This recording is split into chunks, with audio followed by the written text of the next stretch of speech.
bonjour et bienvenue dans Certains l'aiment au chaud, l'émission qui découpe les films non pas à la sortie, à la maison. Et oui, parce qu'on est au chaud, tout simplement. Salut Thierry. Salut Thomas. Bon, aujourd'hui t'es content, c'est ton thème, c'est toi qui l'as proposé. Oui, c'est mon thème, c'est moi qui l'ai choisi. De sabre et d'épée, tout ça, tu es tout content? Le sabre et les épées, content, je sais pas, parce qu'en soi, c'était juste que j'ai pas vu suffisamment de films dans ce genre-là, et c'est pas un genre que j'apprécie tant que ça, donc je me suis dit, tiens, je vais choisir ça. Je savais que t'étais maso. On en reparlera pendant le top de l'année, mais je m'en doutais un peu. Avec nous pour parler de films de sabres et d'épées, nous avons cette semaine les seconds couteaux de la critique. Elle ne craint aucune lame, ni aucune épée, ni aucun sabre, ni même les sabres laser. Par contre, elle craint les vannes. Vous l'entendez? C'est Yassa. Coucou. Quand on a parlé de films d'épée, j'ai eu très très peur de ces jeux de mots. C'est Marwan. Salut, c'est Thomas. Voilà. On t'entend de très loin, Marwan. Ok, je rapproche le micro. Tu peux te rapprocher pour faire tes jeux de mots, Marwan, on les accueille. Oh, t'inquiète pas, ils vont arriver très vite. Allez, pour lui, je fais un petit effort. Pour certains, la plume est plus forte que l'épée. Pour lui, c'est plutôt la pellicule. C'est Ellie. Salut Ellie. Salut. Voilà, tu es quoi de cette phrase, un peu de ému. lettres, hein. Tu es très ému. Non mais Ellie, t'as beau lui faire des présentations de taré, il dit toujours salut, en s'en foutant royalement, comme toujours. Salut. Ça dirait qu'il est arrivé et qu'on le surprend en train de faire un truc. Salut. Bon, alors je vais pas faire de vannes sur l'invité, parce qu'après je vais me faire embrocher par l'équipe. Oh là là, tu fais des vannes, tout ça. Ça dépend de la vanne. Ouais, bon, du coup, ça réagit pas. Du coup... Ah non, d'accord, c'est juste pour dire embroché. Oh là là. Ouais, waouh, il est bon, il vient de réagir, c'est nickel. Du coup, on a une grande invitée. C'est Manon, Oui. du Grand Oculaire. Bonjour. Salut Manon. Salut.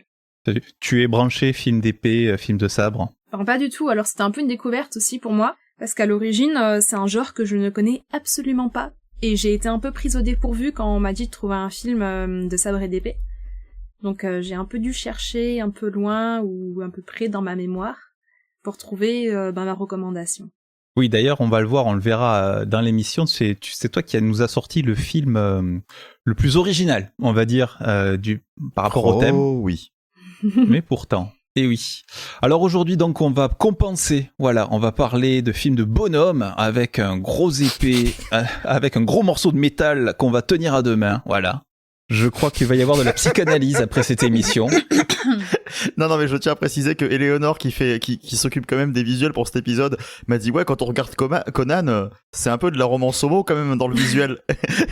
Elle m'a dit je pense que Thomas se pose des questions. Et là, tu le dis ouvertement, tout va bien. Un bodybuilder huilé qui tient une épée à deux mains, ouais, les enfants. Bon. Tu viens de briser mon enfance, Thomas. Voilà. Après, vous poserez des questions à celui qui a posé le thème. Hein. De chibre et d'épée. Oh, J'avais peur des jeux de mots de Marwan, c'est Yassa qui tire la première. Bon. Yassa a piqué les vannes de Marwan, quoi. Mon Dieu, mais qu'est-ce qui se passe? J'avais dit de pas regarder mon carnet. Mais Yassa. Pardon. Bien, pour cette émission virile, s'il en est, nous avons choisi 4 films. Parmi eux, Conan le Barbare, et oui, le grand, avec Schwarzenegger, hein, Monsieur Univers. Hiro. Attends, c'est pas celui avec Jason Momoa, moi c'est celui que j'ai regardé. Hein. C'est Ouais. pas de bol. Pas de bol pour toi, écoute. Et c'était pas très bien. Et après, tu te plains. Bon, qu'est-ce que tu veux que je te dise? Hiro avec Jet Li. On va voir de l'animé, ça change un peu, avec Vampire Hunter D. Alors, pas celui de 2000, hein, pas celui des studios Madhouse, non, celui de 1985. Voilà. Oh. Et on finira avec le film de l'invité. On reste au Japon avec Why Don't You Play in Hell de Sonotion. Donc, un programme varié. Attention, chérie, ça va trancher, et ça commence maintenant.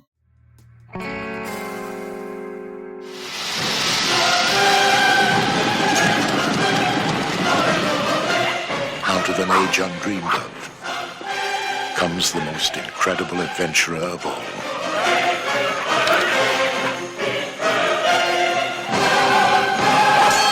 What dare he?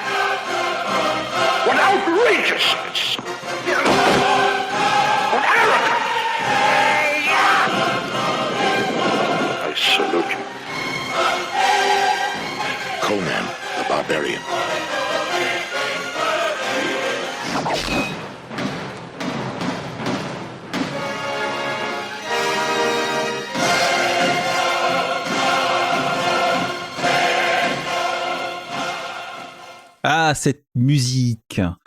Conan le Barbare, un film 2h09 de 1982, film de John Milius, écrit notamment par John Milius et un certain Oliver Stone, d'après le personnage de Robert E. Howard, une production d'Ino De Laurentiis, hein, pour les amis du kitsch, ça va être merveilleux. Bébou, Ça va être le merveilleux. roi. Avec Arnold Mr. Universe, Schwarzenegger et James Dark Vador Earl Jones sur la musique épique et légendaire de Basile Polidoris, l'œuvre qui a influencé la dark fantasy telle qu'on la connaît aujourd'hui, la quête de vengeance du barbare cimérien Conan contre le cultiste Tolsadoum, qui a rasé son village, tué ses parents et qui a réduit Conan en esclavage, rien que ça. Voilà, on peut être vénère, ça se comprend. Un film d'aventure, un film beau, un film avec des grosses épées, hein, puisque Conan c'est quand même fils de Chrome, Chrome qui donne le secret de l'acier, qui donne aussi des grosses épées, du muscle, de l'huile, du combat, de la grosse musique, c'est le bonheur, Ah bon, ça, non? c'est Spartacus avec des culturistes, quoi. C'est pas faux, il y a un peu de ça, mais des casques à cornes aussi. Des casques à cornes aussi et des coupes mulets, mais on y reviendra. Oh oui, les coupes mulets. Qui se lance à l'assaut du barbare? Là, vous Je avez pense qu'on peut peur. laisser la parole à l'invité. Oh, ben écoutez, je vais essayer. Je dis ça parce que c'est pas toujours facile de commencer. C'est pour ça que je lance pas toujours l'invité en premier, mais si tu veux y aller, je t'en prie.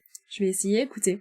Alors en fait, moi ce qui est assez marrant, c'est que l'été dernier, complètement par hasard, je suis tombée sur un documentaire sur Arte, sur Arnold Schwarzenegger, qui est un sujet que je ne connais absolument pas.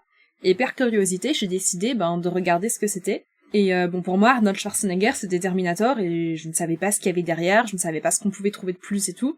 Et là, j'ai compris tout ce que j'avais vu dans le documentaire sur Arnold Schwarzenegger, c'est-à-dire le culte du corps, les icônes qu'on pourrait d'à base attribuer à l'homosexualité, à l'homoérotisme, qui sont complètement réutilisées dans le cinéma hétéro, avec, oui, ces muscles complètement démesurés, ce culte du sport, ces femmes très peu vêtues, tout ça en fait.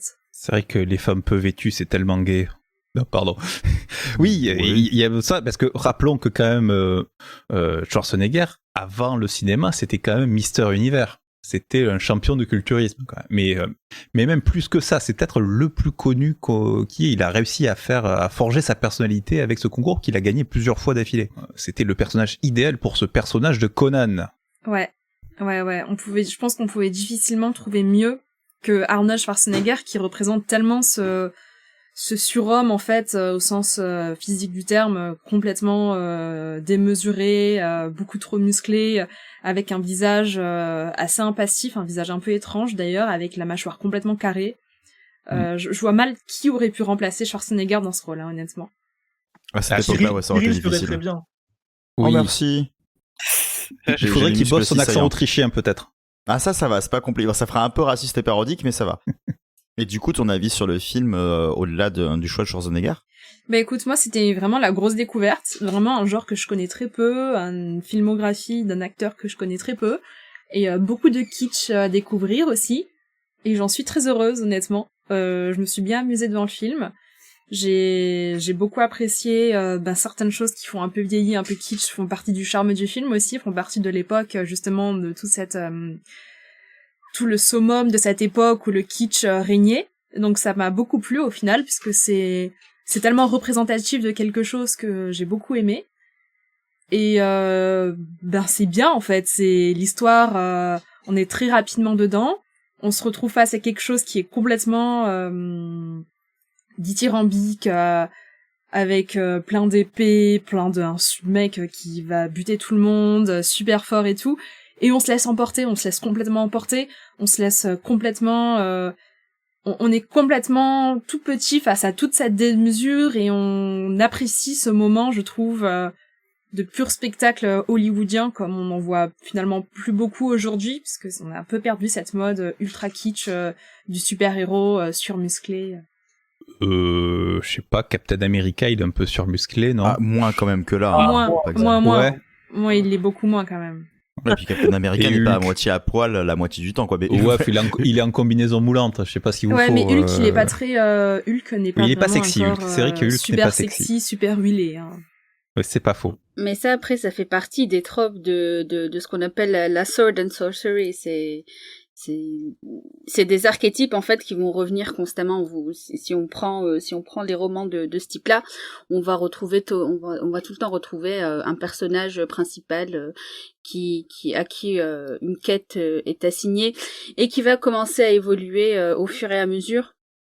Et qui va avoir justement une habilité, quelle qu'elle soit physique ou qu'elle soit surnaturelle. Et le plus souvent, il y a un lien fort avec soit le combat, soit avec l'épée, justement avec des armes. Et Conan, en fait, c'est la quintessence, en fait, de tout ce qu'on a pu voir par la suite. Voilà. Vive les pagnes. Oui, les pagnes. Eddie. Mais si tu veux, moi je peux en parler. Hein. Moi, c'est un film que j'avais vu il y a très longtemps quand j'étais petit et qui m'avait beaucoup fasciné. J'avais beaucoup d'images en tête qui me restaient et du coup, ça me faisait plaisir de me reconfronter à ça maintenant. Et c'est un film que je trouve plutôt très intéressant en fait dans ce qu'il véhicule, dans ce qu'il raconte, notamment déjà tout ce rapport au surhomme en fait. C'est un film complètement nietzschéen. C'est très très. Il commence par une citation de Nietzsche et c'est pas anodin. Enfin, le film vraiment va s'amuser à montrer le surhomme dans toute sa splendeur pendant 2 heures avec la belle carcasse de Schwarzy qui tabasse un peu tout ce qui bouge. Que ce soit hommes, femmes, serpents, n'importe quoi, des bâtiments, ils pourraient les faire s'effondrer en mettant une pichenette. Enfin, c'est assez impressionnant. T'as des métaphores bibliques avec le personnage de Samson quasiment tout le temps dans la manière dont il le montre, dès qu'il est entouré de pylônes ou de.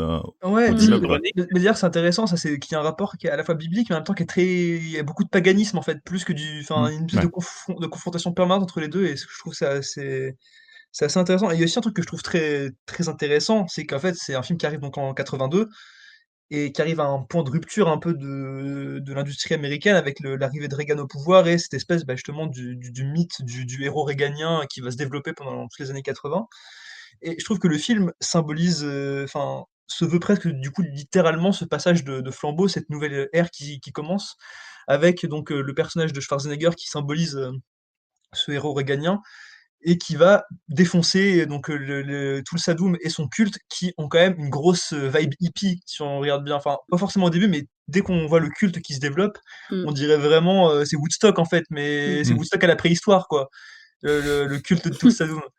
Et en plus lui il a une aura qui est absolument folle, on pourrait presque y voir je sais pas un gourou un peu malsain, limite à la Manson, vu qu'il y a des meurtres quand même qui sont perpétrés en son nom. Enfin, c'est super intéressant et du coup on voit vraiment le héros musculeux qui vient tabasser cette génération qui a dominé pendant la décennie passée, enfin pendant une partie de la décennie passée. Et je trouve que c'est assez bien retranscrit par John Milius qui se démerde vraiment pas mal. Pour le coup, je crois que c'est le seul film que j'ai vu de lui. Et parce que de base, c'est un scénariste, il a fait énormément de films. Il a pas eu beaucoup de reconnaissance, mine de rien, après ce film, c'est pas lui qui a le plus percé, je crois. Mais il est surtout, il arrive à avoir une mise en scène qui met bien en avant, justement, son héros et les scènes de combat sont plutôt sympas à suivre, franchement. J'avais peur que ça ait vieilli, mais tout le kitsch du film, à part 2-3 moments, genre l'introduction qui m'a fait beaucoup rire et je disais Thierry qui m'a fait penser à du Neil Breen. Pour ceux qui ne connaissent pas, il faut taper ça sur YouTube. C'est des nanars de compète. Et tout le reste du film, je trouve, s'en sort plutôt bien et j'ai passé un sacrément bon moment devant cette belle épopée barbare. C'est vrai que on en parlait avec Hellboy à l'émission précédente. C'est vrai que le fait que ça soit du réel, bon même si c'est des décors carton-pâte, faut le dire, mais c'est quand même il y a du budget à l'écran. C'est une super production. Alors s'il y a une incrustation, il y a une scène avec des fantômes que je trouve cette animation avec les esprits qui viennent chercher Conan, je trouve que moi j'ai trouvé ça assez là je cherche le mot. Ah merde. Daté. Non, d'accord. non, au contraire. Enfin, c'était daté, d'accord, mais je trouve que c'était fascinant. Je trouve. Il y avait un côté fantomatique, un peu. C'était dessiné, tu vois, et je trouve que ça passait très bien. Ça marchait beaucoup. On dirait Fantasia, tu sais. Je sais pas si tu vas. C'est ça. On dirait Oui, Fantasia carrément. 1940 qui se mêle Il y a à un truc ésotérique en plein milieu, quoi, c'est ça. à Conan, Il y a c'est un truc- assez marrant. C'est ça, mais c'est ça. Et puis, oui, et quand je dis il y a des moyens, c'est que le temple là, Et ils l'ont foutu au milieu de rien, le temple, quand il y a le culte à la fin. Je vous conseille, tiens, voilà, on parle de temps en temps en vidéo, il y a ça, conseille souvent des vidéos. Ben moi, je vais conseiller une vidéo du fossoyeur de film où il va à Almeria pour voir les sites de tournage. Et à Almeria, il y a beaucoup de westerns qui ont été tournés là-bas, parce que ce sont des territoires, c'est très sec, c'est très désertique. Et ben ça, ils ont tourné là-bas en Espagne, mais au milieu des collines. Mais quand je dis au milieu des collines, c'est au milieu du milieu des collines. C'est-à-dire qu'il n'y a pas de chemin, il n'y a rien, quoi. Ou alors, il y a peut-être un petit chemin de terre, un sentier qu'on voit, et les mecs, ils y sont allés, ils ont cherché des heures et des heures pour trouver l'endroit où ça a été tourné, parce que c'est au milieu de nulle part. Et il faut se dire que ils sont venus avec, il y a 100, il y a 200 figurants, plus, je sais pas combien ils sont, plus les équipes de tournage, plus les équipes qui ont monté ces décors-là, qui sont hallucinants, même si c'est du carton-pâte, ça reste, c'est colossal comme décor. Il faut se dire que toute la logistique que ça a dû être pour faire ce film, pour faire ça, c'est fou, quoi. Et c'est du travail de titans, du travail de barbares. Je crois que les Cimériens, ils sont aussi derrière la caméra et dans l'équipe technique, j'ai l'impression. Ils sont là pour vérifier, c'est un peu comme la PETA sur les tournages, ils sont là pour vérifier la véracité historique. Ouais, alors, par contre, la PETA, elle devait pas être super contente du film. Hein. Non. Parce que là, j'ai compté, alors il assomme un chameau avec un coup de poing, il tue un serpent géant, je crois qu'il mord un vautour aussi. Ouais, les animaux, c'est pas trop ça. Il met quoi. un coup de pied dans une souris et il donne un mini coup de pied à un chien aussi. Ouais, J'ai relevé aussi, il y en a vraiment beaucoup. Oui. Ouais, non, la PETA, je suis pas sûr qu'elle ait kiffé le film. Mais en vrai, moi, Conan, je l'avais vu, j'étais très très jeune, et je l'ai pas revu depuis. Ce qui fait qu'en le revoyant cette fois-ci, c'est avec des yeux nouveaux, et j'ai trouvé que il y avait un onirisme dans les plans et dans la manière de raconter constant, en fait, dès le départ. Et c'est quelque chose qui m'a marqué dans l'un des premiers plans où Conan, en fait, est en train de, il est emporté comme esclave, et il pousse la roue, il continue, et en fait, on a un passage du temps où il se retrouve à être le dernier à pouvoir faire ça, parce que voilà, c'est le seul qui a survécu, et il y a un plan, en fait, sur sa tête en tant qu'enfant. Et puis, juste après, on passe à un plan sur sa tête en tant qu'adulte, puisque pour marquer le passage du temps. Et en fait, il a la tête baissée, pleine de poussière, et les cheveux qui poussent. Et en fait, il y a un moment où il lève la tête, et on sent que c'est à ce moment-là que l'aventure, elle commence. Mais du coup, ce plan-là, il est tellement calme, tellement silencieux, et il y a juste, en fait, le bruit de ses pas et de la roue qui tourne. Ça en devient un petit peu vaporeux, un petit peu onirique, comme je le disais.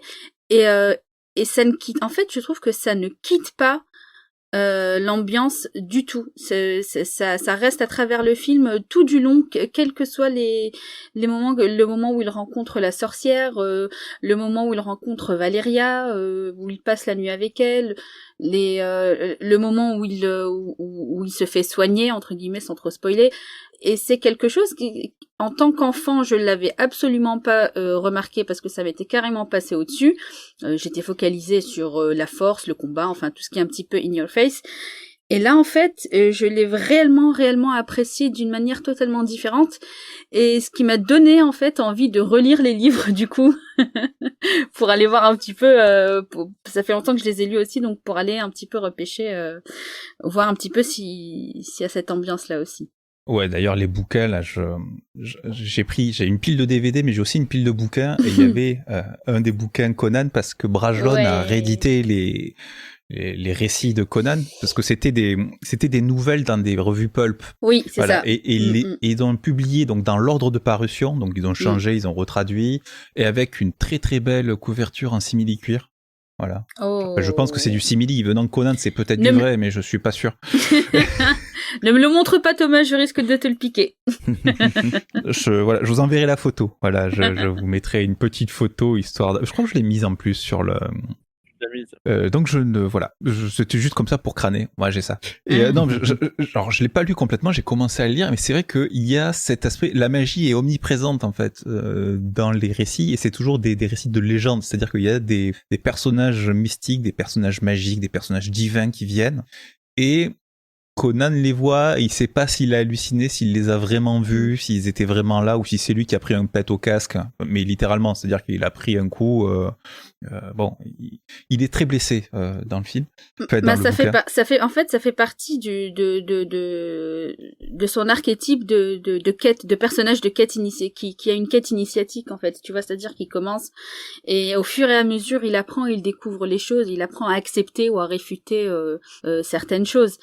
Et en fait, Conan, c'est vraiment une histoire fondatrice de ce qu'on appelle la sword and sorcery. Tout ce que vous avez vu comme Robin des Bois, les séries Robin des Bois là qu'on avait sur M6 ou Xena ou Hercule ou des trucs comme ça, ça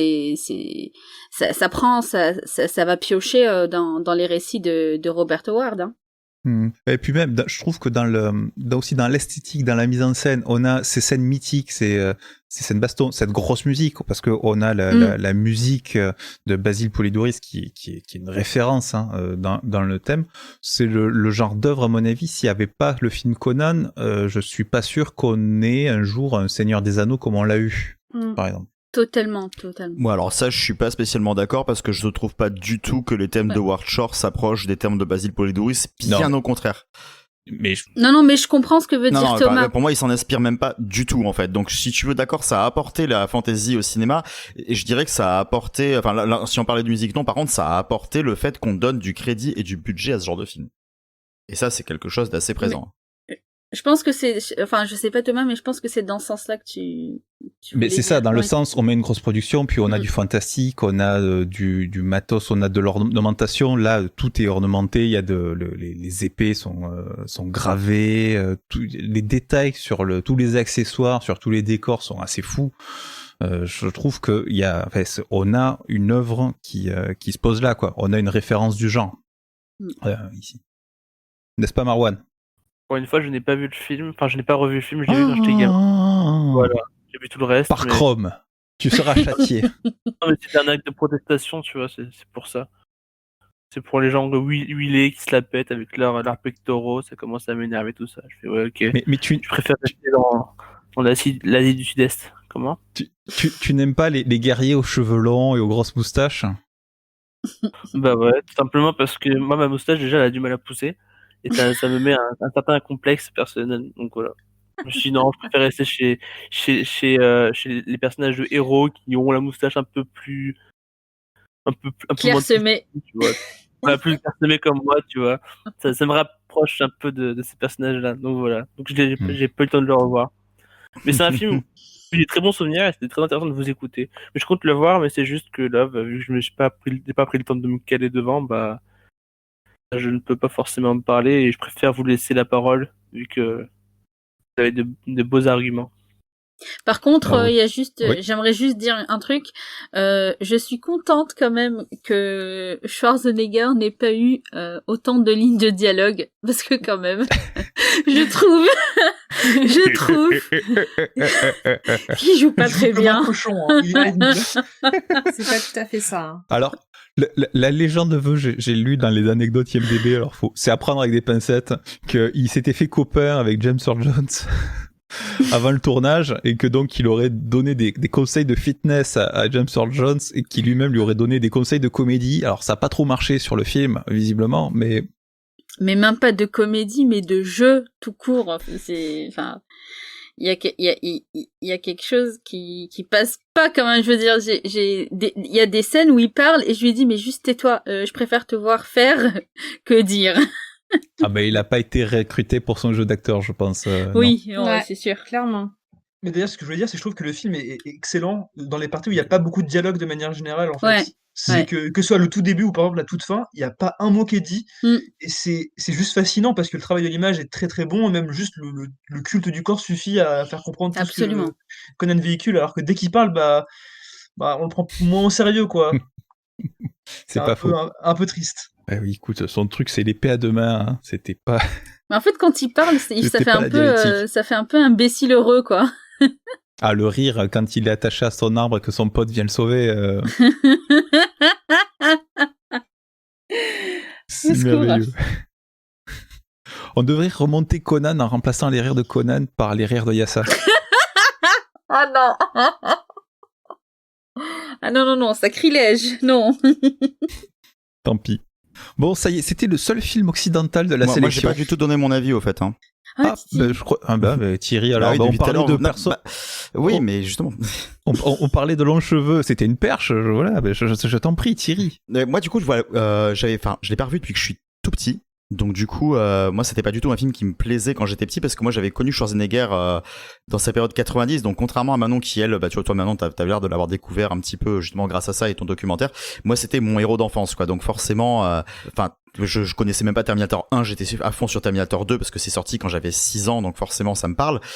J'étais Last Action Hero, j'étais sur tous ces trucs-là et voilà, moi c'était mon héros, quoi. Et voir ces vieux films où il était tout gonflé, où c'était pas cette espèce d'image que j'en avais, ça me plaisait pas. Donc quand j'ai vu Conan, ça m'avait pas du tout parlé. Donc là j'avais très peur en fait à l'idée de le revoir. Déjà parce que justement je me suis dit ouais c'est kitsch, ça a vieilli, voyons voir ce que ça va donner. Et au final, ce qui est kitsch c'est la DA. Mais pas la mise en scène. La mise en scène est folle et ça fait plaisir en faire de voir un film qui justement est autant maîtrisé et assez subtil même dans la manière dont il montre les choses. Même le meurtre des parents de Conan au début qui est montré en hors champ, j'avais trouvé ça assez malin parce que la mort de la mère, elle est géniale.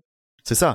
Je te dis dans ce genre de film, en plus écrit par Oliver Stone qui est quand même le mec le moins subtil d'Hollywood pour ceux qui ont vu Platoon ou autre de ses films, tu te dis le mec il va tout te montrer avec du gros sang à l'écran et non justement on te dit de toute façon il y a pas besoin de te le montrer, c'est traumatisant. Et ça suffit. Et ça, c'est génial. Et il y a plein de choses comme ça qui sont justement bien foutues. Bon, il y a des trucs beaucoup moins subtils, mais en même temps, ça va avec le personnage. Après, c'est vrai que la DA, tout à l'heure, je faisais la blague sur les frères Mulets. Bon, on est quand même dans un truc qui s'est censé se passer à une époque extrêmement lointaine, mais sauf que les mecs ont tous des looks de bodybuilder des années 80, quoi. Donc du coup, sur ce point-là, c'est pas du tout crédible. Et le seul truc qui est triste, c'est que on n'a pas beaucoup parlé de James Earl Jones, mais qu'est-ce qu'il a la classe, ce mec. Ah oui. Par contre, il a la classe. Du méchant, du charisme du méchant. Ouais. Il a la classe quand il a les cheveux longs au début du film. Il a pas la classe quand il a un putain de bonnet péruvien sur la gueule la deuxième fois qu'on le voit, quoi. Si, franchement, avec lui ça passe. Ah non, je trouve que ça passait pas du tout. Moi, je me disais quand ils vont dire cut, il va aller jouer de la flûte de Pan au Walmart du coin, quoi. C'était pas possible. Mais à part ça, oui, voilà. Enfin, le truc, c'est de toute façon, James Earl Jones, c'est il a pas besoin de donner de cours de comédie à Schwarzy parce que de toute façon c'est pas non plus un immense acteur, mais ce mec il a pas besoin de jouer, il a juste une voix monstrueuse qui fait qu'on lui pardonne absolument tout, quoi. Et du coup c'est prenant, c'est bien foutu. Au début j'étais là en mode bon de toute façon c'est comme tu disais Thomas, un film de gros bonhommes, donc du coup forcément on voit des gros bonhommes qui se tapent sur la gueule et les meufs qui morflent. Et au final il y a un peu de tout parce que il y a une nana qui va devenir hyper importante pour le récit et qui du coup est hyper badass, et même dans la manière dont elle est montrée, je dirais, dans les passages où elle se bat. Alors elle a des tenues qui font très guerrière amazone et tout ça, mais c'est pas non plus sexualisé à outrance avec des immenses décolletés, avec plein de trucs. Donc j'étais là en mode bon, même si c'est un film qui va clairement pas dans un sens très progressiste là-dessus, je trouvais que c'était pas non plus trop trop souligné quand il veut montrer des femmes qui se battent et qu'il est là en mode elle est badass et y a pas de souci, quoi. Et ça c'était plutôt cool. Bref. Mais en tout cas Schwarzy a la classe et ça le film l'a bien compris, donc il passe son temps à le montrer au ralenti. Chaque fois il y a des plans muscles toutes les 3 secondes et des plans regard de braise aussi toutes les 3 secondes. C'est génial, quoi. Enfin je me suis vraiment éclaté là-dessus, quoi. Et il y a Max von Sydow dans ce film et ça c'est magnifique. Il fallait que je le cale. C'est bien Thierry. Ah attends, toi aussi je t'ai envoyé un message. Quand j'ai vu Max von Sydow qui débarque, j'ai fait mais qu'est-ce que tu fous là? Pourquoi n'es-tu pas chez Bergman? Parlant de référence, une pour Thomas plutôt, le maquillage qui est fait à Schwarzenegger quand il est en train de ressusciter, on se dirait que t'as Kwaidan de Kobayashi, le gars qui a fait Harakiri. Ah oui. Et voilà, c'est un film à voir. Eh bien, parfait. Alors d'ailleurs, tu parles de l'actrice Thierry, tu parles de Sandahl Bergman qui joue donc la sœur d'armes Valéria. de Conan. Voilà, Valéria, même sa copine, sa fiancée même. Elle est cascadeuse au départ, donc c'est pour ça qu'elle est tankée au départ. Elle est sportive. Les plans où elle est mise en avant, justement, il n'y a pas de cut, il n'y a rien. Enfin, tu vois, c'est ça qui est cool aussi, c'est que le montage est ultra fluide là-dessus. Et je me disais, ça fait super plaisir de voir un film où tu vois super bien l'action, quoi. Exactement. Bien, alors c'était le seul film occidental de la sélection. Et là, on part en Asie. Avant d'aller au Japon, on va passer par la Chine. C'est normal, c'est sur le chemin.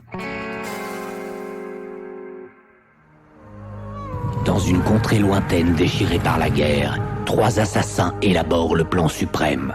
2 amants partagent une promesse sacrée, Lame brisée et flocons de neige sont liés dans la vie comme dans la mort, et leurs épées ne doivent jamais être séparées. Un souverain ambitieux entend régner sur le monde. Je mènerai ma grande armée au-delà de l'Empire, conquérir de vastes étendues. Un homme se dresse sur leur chemin. Joli caractère, joli coup d'épée. Ouais, j'ai pas trouvé un chinois. Mais c'est bon pour rire comme. Ah là là. Et il n'est pas content. Voilà. Bon, vous avez compris l'esprit Heroes. Alors, on a Yassa qui visiblement nous a quittés, mais qui est toujours là, mais qui nous a quittés. Donc, je ne sais pas. Je sais pas avec quoi elle est connectée, Yassa. Donc, elle nous rejoindra pendant que nous parlerons de Hero, le prochain film. Ça va les autres, vous êtes toujours en ligne? C'est bon, tout va bien? Oui. Ouais, toujours là. Parfait, très très bien. Hero de Zhang Yimou, film de 2002 d'1h38 avec un casting de Maboul Malade, Jet Li, Maggie Cheung, Zhang Ziyi, Damon Chen, Donnie Yen, Tommy Leung Chiu Wai et que du beau monde. Du Wuchapian, du film d'épée à la chinoise avec des milliards de figurants.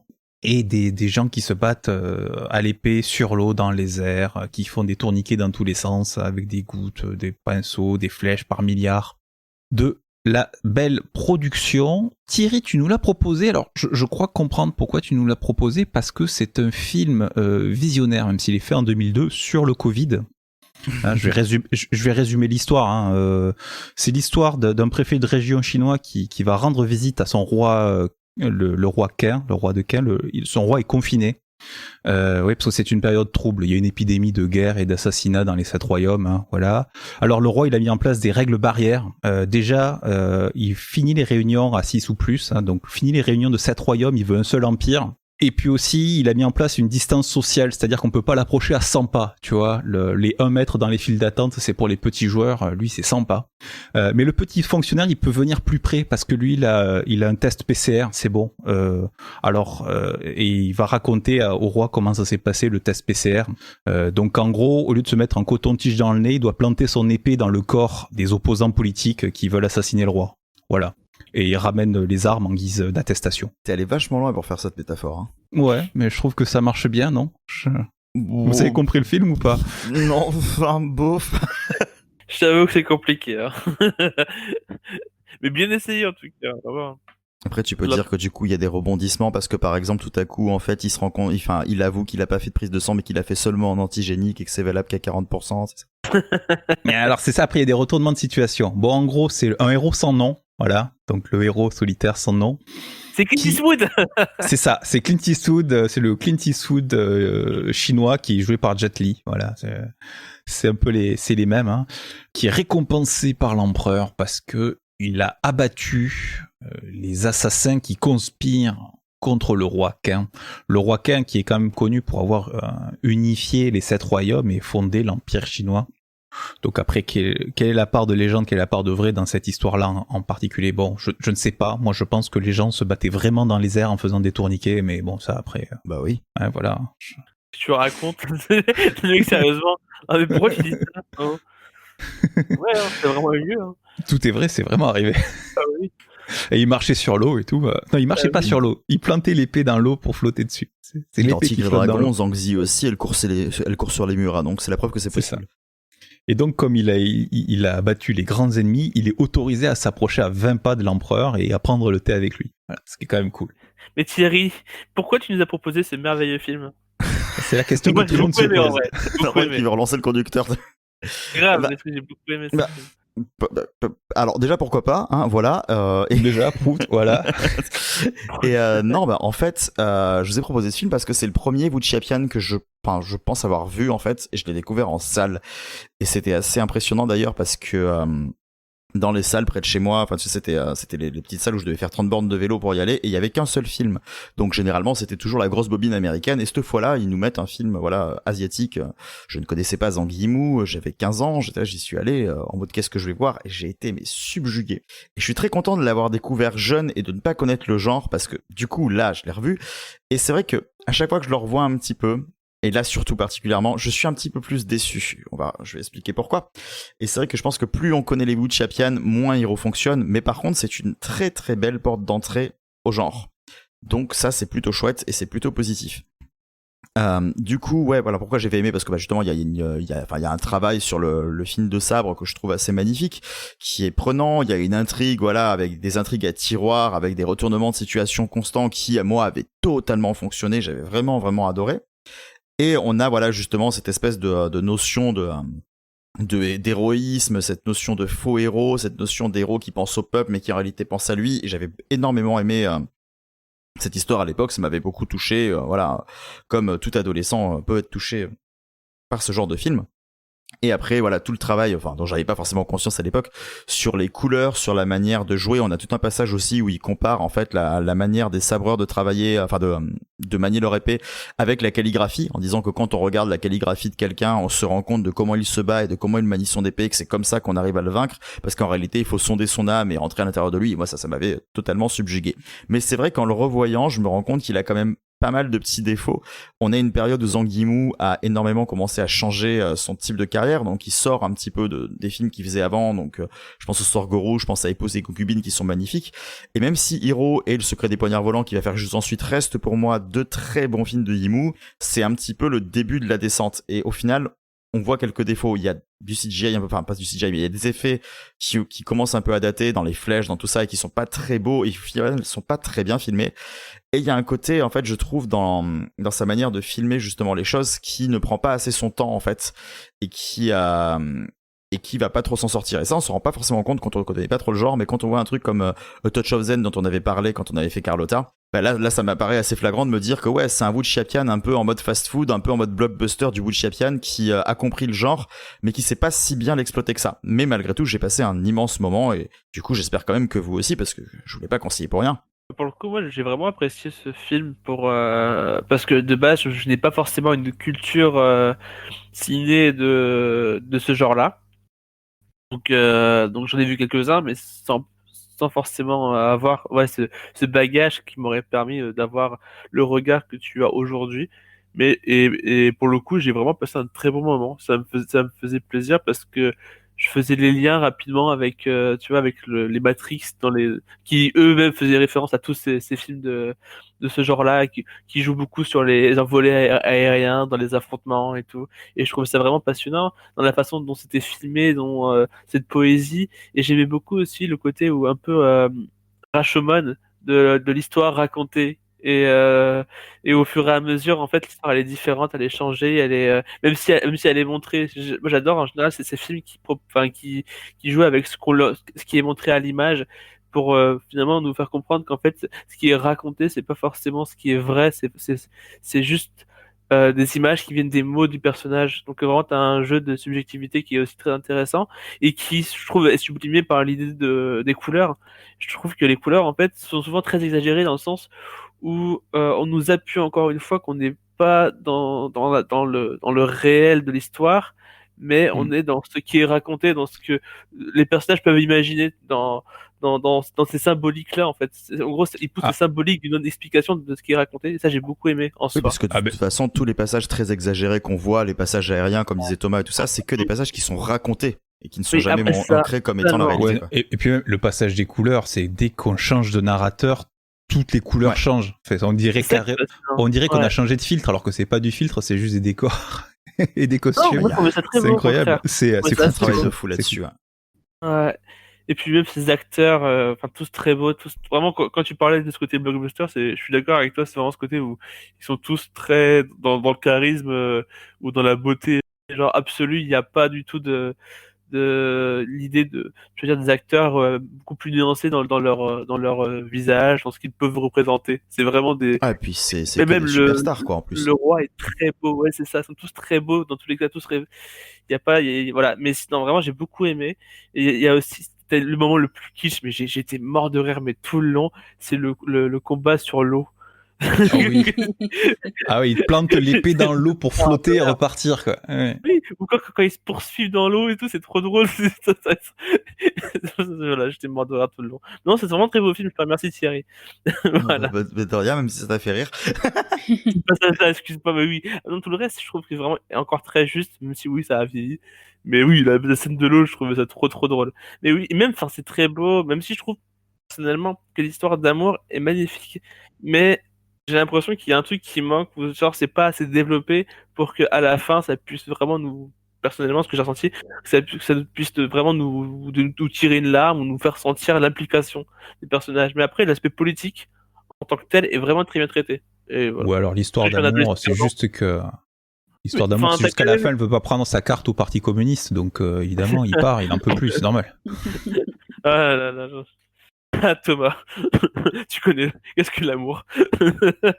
Mais non, mais c'est en fait, non, à la fin, t'as quand même une scène, je trouve, très évocatrice, enfin, de l'idée de, je trouve, de tragédie, même la tragédie grecque, enfin, ce côté où on est obligé de sacrifier, et en fait, t'as vraiment des images marquantes, ou vraiment des images avec une belle composition, qui doivent nous souligner que cette relation est importante, elle doit faire vivre des émotions aux spectateurs, et personnellement, je les ai pas forcément vécues autant que je l'aurais voulu, quoi. Manon. Oui. Comment c'est as-tu moi. trouvé ce film? Alors, je vais commencer par le positif et après j'irai vers le négatif, d'accord? Ah, ok, bah, très bien. Quand tu me diras ça, je vais faire un petit tour entre temps. Alors, bon, tout d'abord, il y a des choses très belles, en effet. Les acteurs et les actrices sont absolument magnifiques. À savoir que quand j'avais 17-18 ans, je trouvais que Tony Leung et Zhang Ziyi étaient les plus beaux êtres qui puissent exister sur Terre, parce qu'il faut dire qu'ils Maintenant, sont on sait que vraiment c'est Matt magnifiques. Mikkelsen pour toi. Ah oui, non mais il y en a tellement en fait, il y en a tellement. Mais je trouve qu'ils ont un charisme absolument incroyable. Ils ont une élégance naturelle. Enfin, je les trouve absolument géniaux. Ils ont quelque chose. Ils sont splendides. Et il y a des très belles choses dans le sens où il y a des beaux costumes par moments, il y a des belles idées de mise en scène par d'autres. Mais qu'est-ce que je me suis ennuyée. Je me suis totalement ennuyée. J'ai trouvé que les enjeux narratifs n'ont pas du tout pris sur moi, que la structure narrative n'a pas du tout pris non plus. Je me suis juste complètement ennuyée, je suis désolée, hein, mais je me suis ennuyée. Ah là là là là, c'est... Ah là là. Ellie, toi aussi ou pas? Eh bien non. Non. Après... Merci Ellie, au revoir. Je vais rester Merci, seule dans Ellie, mon c'était ennui, Ellie. hein. Non, mais comme toujours, j'ai de quoi parler, vous inquiétez pas. Non. L'histoire de parchemin. Non, mais en fait, je suis assez d'accord sur certains points avec Manon, notamment les enjeux dramatiques. Je trouve que c'est un peu ce qui perd le film, c'est que, comment dire, je trouve qu'en fait, moi, pour le coup, l'intrigue politique m'a pas intéressé tant que ça, en fait. Je trouve ça même assez Ouais, vain. pareil. Et je trouve que le fait qu'il y ait des retournements de situation en boucle, bah, ça la dessert plus qu'autre chose, en fait, sauf, du coup, l'espèce de révélation finale qui est assez intéressante, enfin, le dénouement, on va dire, sur l'idée d'unité qui est plutôt bien amené, je trouve, mais tout le reste autour m'attirait pas spécialement, je trouvais ça assez vain. Et, alors que du coup, moi, à l'inverse, bah, peut-être des autres, c'est l'histoire d'amour qui m'a bien plu et bien touché, parce qu'en fait, je trouve que le film, même si je suis d'accord avec Thierry, il a des faiblesses en termes de Wu Shapian, j'en ai pas vu beaucoup, mais quelques-uns, et même quand on connaît pas tant que ça le genre, on voit évidemment les petites limites que ça a là. C'est que le film est surtout éminemment romantique en fait. Je trouve par son rapport au sentiment, à la nature. En permanence, il va conjuguer l'eau, le feu, la terre et le vent. Et il y a quelque chose de très fort qui se dégage de ça. C'est très pictural et ça renforce toute cette idée, toute cette histoire d'amour. Je trouve qui est quand même très tourmentée, pardon, très tumultueuse et qui est en plus servi, comme disait Manon, par le trio sublime. Enfin, c'est la magnificence incarnée, je pense. Je pense que moi, je suis conquis d'avance quand je vois ces trois-là. 2 ans après, ils font 2046. 2 ans avant, il y a vu In the Mood for Love avec Tony Leung et Maggie Chung, qui étaient déjà en couple. Alors, j'ai vrillé, quoi. C'est les voir comme ça, avec ce travail de texture à l'image, pour qu'ils se confrontent en permanence. Il y a quelque chose, je trouve, mais de... C'était Barman qui parlait de tragédie, et moi, je l'ai pour le coup bien ressenti, en fait, cette dimension tragique de leur histoire, qui au final m'a beaucoup plus marqué que tout le travail autour du personnage de Jet Li, hein, qui est rigolo, qui est sympathique, et qui a des coups, qui a des coups spéciaux assez marrants, on dirait un jeu vidéo quand il se bat. Mais Mais voilà, je trouve que c'est un peu l'archétype du héros et avec toujours une petite, comment dire, il va toujours avoir un petit coup en plus, un as dans sa poche de caché. Et c'est sympa, mais je trouve que sur le long terme, ça perd en force. Là où l'histoire d'amour, plus on avance et plus on a ces différents points de vue qui font d'ailleurs pas mal écho à Rashomon de Kurosawa hein, dans la construction. Bah ça passe tout seul en fait et voilà, les petits moments où on les voyait ensemble, je trouve que justement toute la fin avec eux, bah il y a vraiment beaucoup de grâce à l'image et ça c'est la partie qui a vraiment le plus touché. Donc voilà, j'ai passé un plutôt bon moment franchement et ça me donne envie de voir un peu d'autres Zanguimou, notamment enfin ceux qui sont assez réputés, ceux qui tiraient assez Le Secret des Poignards Volants notamment par exemple. Donc voilà. Ne regarde pas ce qu'il a fait après. Autant La Cité Interdite, c'est vraiment pas très bien. Mais quand tu le compares aux autres, il a fait un film de guerre avec Christian Bale qui était mauvais et il a surtout fait cette putain de grande muraille avec Matt Damon qui se bat là contre contre des espèces de zombies mutants là au-dessus de la muraille de Chine où tout est fake. C'est aussi, hein. Tu donnes envie. Ça m'a donné envie. Hein. Ça m'a complètement donné envie. Si vous voulez ça, on se le mate tous ensemble, un de ces 4 au déconfinement pour rigoler ensemble. Clairement, il y a moyen. Manon, tu viens. Mais par contre, pas sérieusement, pas en espérant passer un bon moment. Hein, je vous le dis à l'avance. Hein. Par contre, pour recommander un Yimou, Judo qu'il a fait avec Gong Li, ça c'est absolument à voir. Ça a l'air trop bien. Je l'ai pas vu celui-là. Ouais. Il y a ça, notre lune à nous. Non, je pense à un personnage qui s'appelle Lune, mais non, il y a ça. Ah oui, merci. Bah, déjà, faut savoir que quand il y a un film où je sais qu'il va y avoir Jet Li ou Donnie Yen, c'est gagné d'avance. Alors, quand il y a les deux. Voilà, voilà. C'est à moitié gagné déjà pour moi. Et je dois dire que ça a été une excellente surprise. Parce que, en débutant le film, en fait, j'ai assez rapidement compris qu'on parlait du roi Qin, qui a été le fondateur, en fait, un petit peu de l'Empire de Chine. Et j'ai très vite saisi, en fait, l'impact qu'allait avoir cette histoire, mais je m'attendais pas du tout à prendre cette claque parce que c'est la narration en fait est à la fois alambiquée et poétique et douce. C'est juste incroyable parce que dans toutes ces scènes de combat, d'affrontement, que ce soit un affrontement verbal ou un affrontement à l'épée, il y a une douceur qui se dégage en fait de ça. J'ai pas compris exactement à quoi c'est dû, mais il y a vraiment une douceur qui vient un petit peu apaiser une confrontation qui aurait pu être beaucoup plus brutale et je pense que c'est aussi dû au fait que on raconte l'histoire justement de quelqu'un qui est droit, qui veut être un héros et qui est motivé en fait par des sentiments et des idéaux qui veulent justement à la fois servir son peuple mais qui est dans une confrontation avec lui-même où il veut se rendre justice et se venger. Donc c'est un doux équilibre entre ça. Et dans tout ça, en fait, il y a un service qui est rendu par la caméra et par les mouvements et les couleurs qui est juste sublime pour moi. J'ai été happée. En fait, je vais pas dire dès le départ, mais après les 10 premières minutes, je ne pouvais plus détacher mes yeux de l'écran. J'étais absolument absorbée là-dedans. Voilà, je peine à trouver un petit peu mes mots, mais disons que c'est parce que j'ai beaucoup aimé. Waouh. Et toi, Thomas ? Eh ben moi j'ai bien aimé, j'ai passé un bon moment. C'est un film, comme vous l'avez dit, c'est très beau, c'est magnifique. Je trouvais ça sublime. J'étais époustouflé chaque fois par les regards. Alors moins par les effets spéciaux. C'est vrai que les flèches, ça vieillit. Voilà. Mais non, mais la première baston là où il y a Jet Li et Donnie Yen là qui sont épée contre lance dans la maison de Go sous la pluie, c'est un régal. C'est un régal. C'est vraiment c'est magnifique. Alors et j'aime bien ce film malgré quelques petits bémols parce que je le regarde avec un œil d'aujourd'hui, que je suis un peu détaché aussi parce que on parlait de films réganiens pour Conan. Ici on a un film chinois qui fait quand même un peu de propagande pour l'unification chinoise. Voilà. Ça a plus trait au confucianisme qu'au communisme. Alors Peut-être, mais c'est un film de 2002. La Chine, là, c'est juste pour dire que l'unification de la Chine et l'expansion de la Chine, c'est plutôt cool. Puis l'armée est invincible. Bon, c'est des trucs, c'est des thématiques. On retrouve toujours dans les films d'histoire. On parle un peu du temps présent. On rappelle que la rétrocession de Hong Kong, ça a commencé à partir de 97, la procédure. Il se passe des trucs au Népal aussi. Bon, bref, on va pas. C'est des trucs.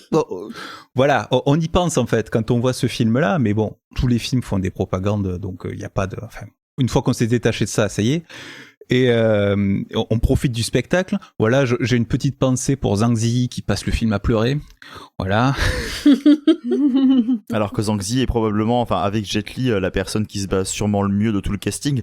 Donc c'est clair que ne pas l'exploiter pour faire des putains de scènes de baston avec, même s'il y en a une qui est très sympa avec les arbres et tout. Et voilà, on la voit faire que 2 passes d'armes, mais voilà. Ouais, cher, bon, c'est quand même, enfin c'est très gracieux, mais c'est vrai qu'il y aurait eu moyen de faire des trucs de fou avec Zhang Ziyi quand même. Voilà, mais après non, évidemment c'est un film très très beau. Pareil, on a parlé sur les couleurs, sur les décors, et puis il y a une scène Dynasty Warrior quand même.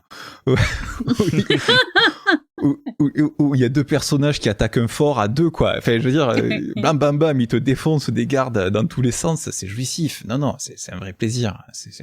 Ça m'a vraiment fait plaisir à voir, quoi. Voilà, je suis pas assez expert du Wuchapon pour dire si c'est un bon ou un mauvais, mais en tant que spectacle, c'est vraiment très agréable. J'ai passé un excellent moment devant ce film.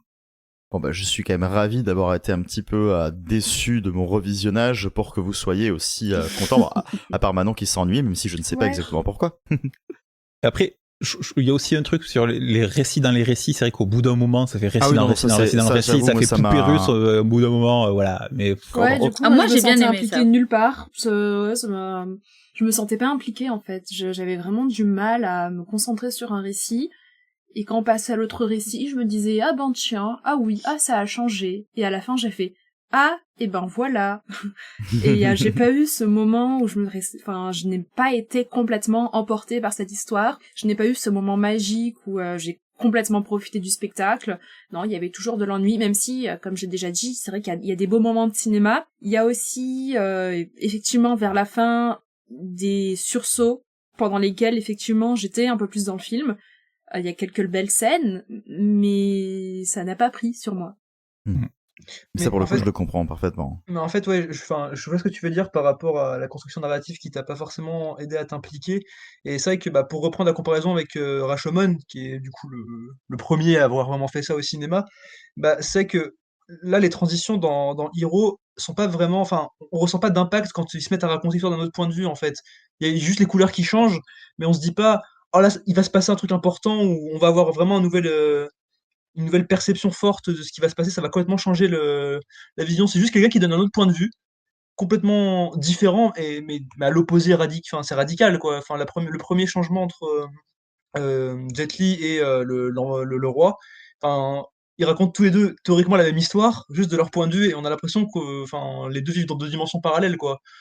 C'est assez fou, alors que par exemple dans Rashomon, c'est vraiment 3 histoires qui sont racontées, mais à chaque fois, il va y avoir vraiment cette espèce d'emphase mise sur ce que ça va apporter concrètement à la perception à la fois des personnages, des personnages qui échangent, et donc derrière du spectateur. Et c'est peut-être ce qui manque pour que le film vraiment, voilà, que la construction narrative soit vraiment pleinement fascinante, et parce que là, on pourrait peut-être y voir un peu de la superficialité en fait, si on n'accroche pas au délire. J'ai encore envie de revoir Rashomon, bordel. Ça c'est normal, Thierry. Ouais, faut que je le revoie, je l'ai vu il y a 7 ans maintenant. Donc c'est temps de le revoir. On a parlé de beauté graphique, de beauté visuelle, c'est l'heure du grand écart. Hein?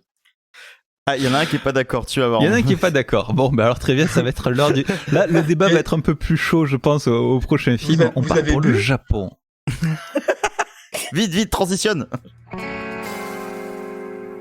Yatsu no na wa D. Hikari to yami no hazama o sasurau kodoku na hunter. Seireki 12090年。人類は吸血鬼一族に支配されていた。愛が血に染まり、希望が絶望に閉ざされた世界。吸血鬼の牙にかかった少女ドリスを救うことができるか。D の壮絶な死闘が始まった。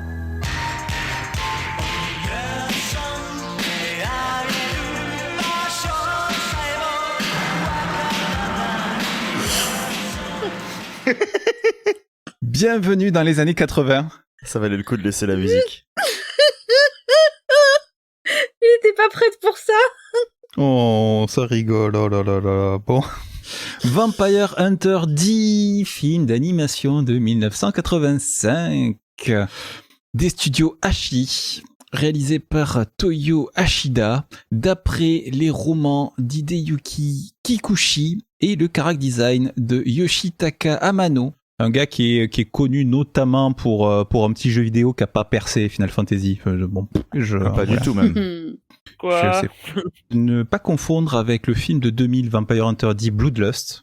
Voilà, c'est les studios Madhouse, puis ça se passe après, puis c'est encore autre chose. Je vais pleurer. Le scénario, une jeune fille fait appel à un chasseur de vampires pour qu'il tue le vampire qui l'a mordu avant qu'elle ne devienne elle-même un vampire. Il se trouve que le chasseur de vampires est lui-même un peu particulier et il s'appelle D, d'où le nom du film Vampire Hunter D.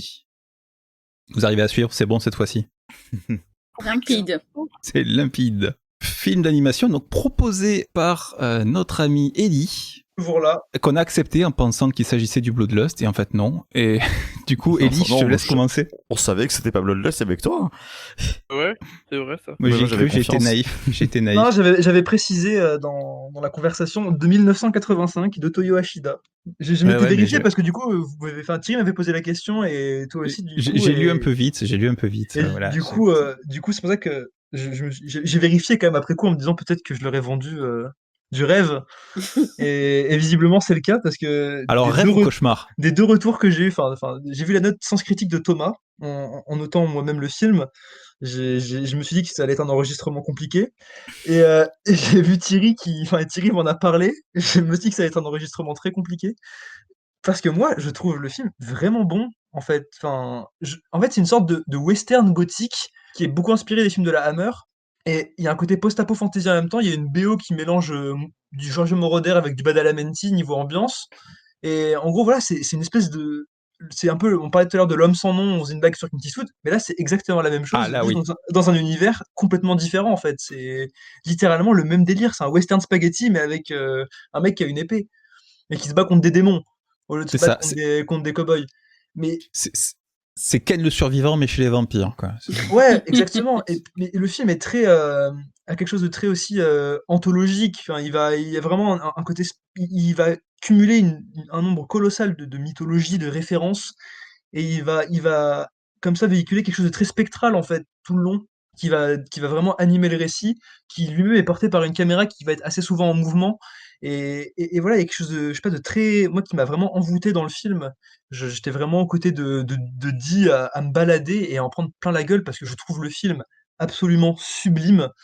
Je pense sincèrement que chaque plan de ce film est une merveille. C'est d'une créativité mais vraiment folle. Franchement, je comprends qu'on puisse me dire qu'on s'emmerde parce que le film joue vraiment d'un rythme assez lent et assez particulier, mais je trouve que le film a vraiment ce sens du sublime, de l'iconisation de ses personnages, et en même temps, voilà, cette espèce de richesse de son univers qui va constamment mettre en avant, parce qu'il y a beaucoup de plans simplement de contemplation. Et voilà, je trouve que la version de 2000 est peut-être meilleure, je l'ai pas encore vue, mais celle-là déjà moi, m'a beaucoup touché, m'a beaucoup plu, et voilà. Je rejoins Ellie pour ce film. Voilà, Vraiment. j'allais dire, Ellie nous a invoqué, donc vas-y, oui, si quelqu'un veut parler avant qu'on sorte les pieux et l'eau bénite. Ah oui, non, en gros, je rejoins Ellie pour plusieurs choses. Déjà pour les chara design que je trouve à chaque fois très inventif et assez passionnant, et également sur le travail de l'ambiance des personnages. J'ai pas adoré, j'ai juste passé un bon moment, et je pense pas que le film voulait faire plus que ça, parce que à la base c'est considéré non pas comme entre guillemets comme un film, il peut sortir au cinéma au Japon, mais c'est comme un OAV, donc c'est genre le film d'animation qui passe à la télé au Japon. Et je pense que juste pour ça, juste pour les moyens donnés et tout, je trouve que le travail est assez extraordinaire et propose, je trouve, une très belle porte d'entrée pour cet univers qui peut nous emmener dans plein d'autres types d'aventures. Et le film en soi est vraiment passionnant pour ça, pour le traitement de tous ces personnages. L'univers est extrêmement riche, mais il nous le gueule pas au visage. Il nous dit pas regardez c'est riche, il nous le sous-tend en mode tu sais, il y a ce genre de prototype bizarre de barrière contre on sait pas trop ce que c'est contre les démons et tout, t'as des sortes de démons bizarres qui se baladent. Il y a plein de choses, je sens que c'est tapissé d'énormément de références, d'énormément de choses, et l'histoire en elle-même arrive à nouer avec ça en racontant quand même quelque chose d'assez simple. Donc c'est juste l'idée de sauver une fille qui a été mordue par le comte qui est un vampire, un genre de vampire un peu démoniaque et tout, et c'est assez intéressant. Je trouve qu'en soi c'est pas un film extraordinaire, c'est pas un film qui va nous transcender, mais c'est quelque chose qui quand même nous apporte une certaine comment dire, une visite intéressante dans un univers totalement différent et totalement assumé. Et voilà, donc j'ai apprécié, et j'ai hâte de voir le deuxième film qu'a vu Thomas par erreur, ou même voir l'animé ou le manga s'il est facilement accessible. Donc voilà, non vraiment j'ai quand même passé un bon moment. Qui d'autre l'a vu à part Thierry et moi? Tout le monde Manon, tu l'as vu? Mais je suis tout à fait d'accord avec ce que vient de dire Marwan, en fait, je le rejoins complètement. Je n'ai pas grand chose de plus à ajouter. J'ai beaucoup aimé l'imaginaire.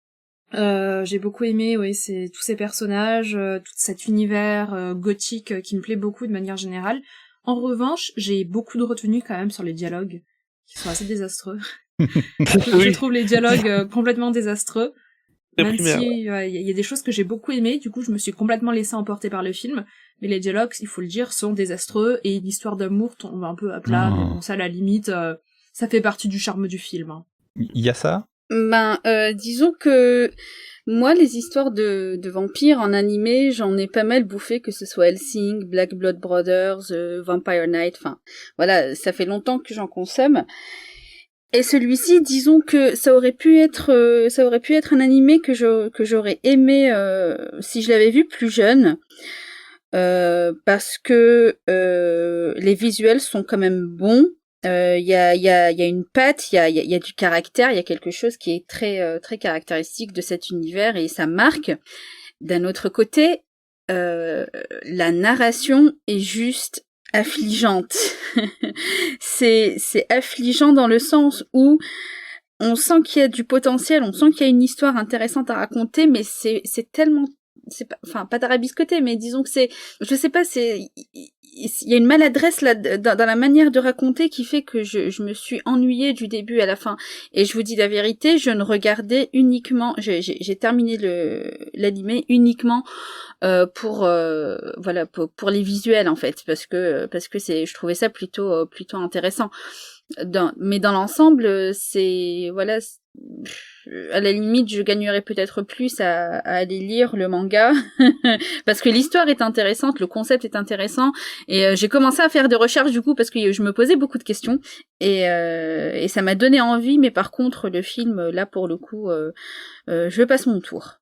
Bon, ça y est, on peut sortir les crucifix. Au final, il y a quand même pas mal de monde qui l'a plus ou moins apprécié, hein. Les gousses d'ail, tout ça. Non. Attendez, juste avant de vous laisser la parole pour l'enterrer définitivement. Non, moi, je veux dire que oui, j'ai peut-être beaucoup vendu le film en premier parce que j'avais peur d'être tout seul, mais je suis très content de voir que Manon et Marwan m'ont soutenu dans cette noble tâche. Par la suite, vraiment, merci les copains. Et je suis d'accord sur le fait aussi que oui, le film a quand même d'énormes lacunes. Notamment où les dialogues sont pas toujours terribles, etc. L'histoire d'amour, après, moi je pense que c'est pas important du tout dans le film, c'est plus ils l'ont mis là parce qu'il en fallait une pour les producteurs. Mais le romantisme et tout fait quand même pour moi partie de l'univers. Ah oui, bien sûr, mais je trouve que genre c'est jamais sous-entendu qu'il va, il joue un peu de ça, mais j'aurais beaucoup aimé justement que ça joue plus dessus et pas que ça arrive comme ça et que ça tombe complètement à plat. Après, évidemment, ça aurait été tout un pan de l'histoire à redévelopper derrière, ce qui n'a pas pu être fait, je pense aussi également pour des raisons budgétaires ou pour des raisons narratives ou quoi. Je peux comprendre que ça n'ait pas été plus développé, mais du coup ça tombe vraiment à plat et je trouve que ça plombe vraiment le film. Et après, moi, c'était juste pour dire ça sur la narration. Je pense pas que ce soit maladroit, je pense sincèrement que juste le film abandonne toute logique narrative traditionnelle pour vraiment se laisser aller dans l'exploration de son univers. Vas-y, Thierry, je tiens la lampe à UV. Non, parce que, parce que ce qui est dit est intéressant et je veux dire, ça veut pas forcément dire qu'un avis contraire sera plus pertinent. Mais en effet, moi je pense que, alors là, je pense qu'en fait, on atteint des fois la limite de ma façon d'appréhender les films. Moi, je suis quelqu'un qui aime bien ne pas se renseigner sur ce qu'il va voir.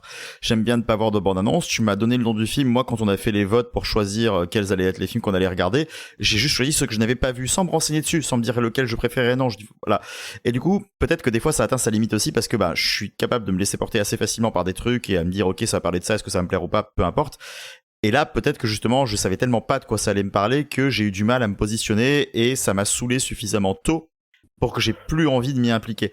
Et ce qui m'a énervé et je pense, je vais pas dire froissé, je veux dire peut-être brusqué en fait, ça m'a un petit peu, voilà, ça m'a bousculé, je me suis dit putain merde, je suis déjà énervé donc du coup j'arrive plus à me réimpliquer avec ces personnages. C'est je pense que c'est ce que Manon a très très bien souligné, c'est les dialogues, mais après les dialogues font partie aussi d'une certaine écriture de personnages qui me dérange. Et bon, moi c'est pas nouveau, on en a déjà parlé, j'ai un souci j'ai certains soucis avec l'animation japonaise que j'aime bien. Je suis en train de rattraper, je suis en train de faire des gros efforts pour essayer de justement d'en voir énormément et de vraiment comprendre aussi tout ce qu'il y a de positif là-dedans. Et il y a des choses merveilleuses, mais il y a des archétypes qui me dérangent beaucoup, dont on a déjà parlé dans Lupin, parce que je comprends encore moins qu'en 2020 on puisse se permettre de ressortir ces archétypes. Et ça, je trouve ça infect. Mais on est très loin de Lupin là quand même. Hein. Non, mais sur certains archétypes en fait et certains traitements de personnages, ça m'énerve qu'en 2020 on continue à le faire parce que le japonais a toujours été comme ça. Et ce qui me dérange, voilà, c'est laisse-moi finir. Et ce qui me dérange et ce qui m'a énervé quasiment dès le début, c'est cette fille qui regarde ce mec, ce vampire, qui se penche en avant et qui lui fait j'ai pas d'argent mais vous pourrez faire ce que vous voulez de moi. À partir de là, j'étais énervé.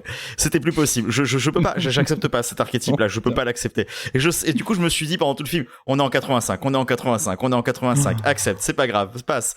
Et sauf que après, il y avait les serpents. Oh là là, un homme et tout.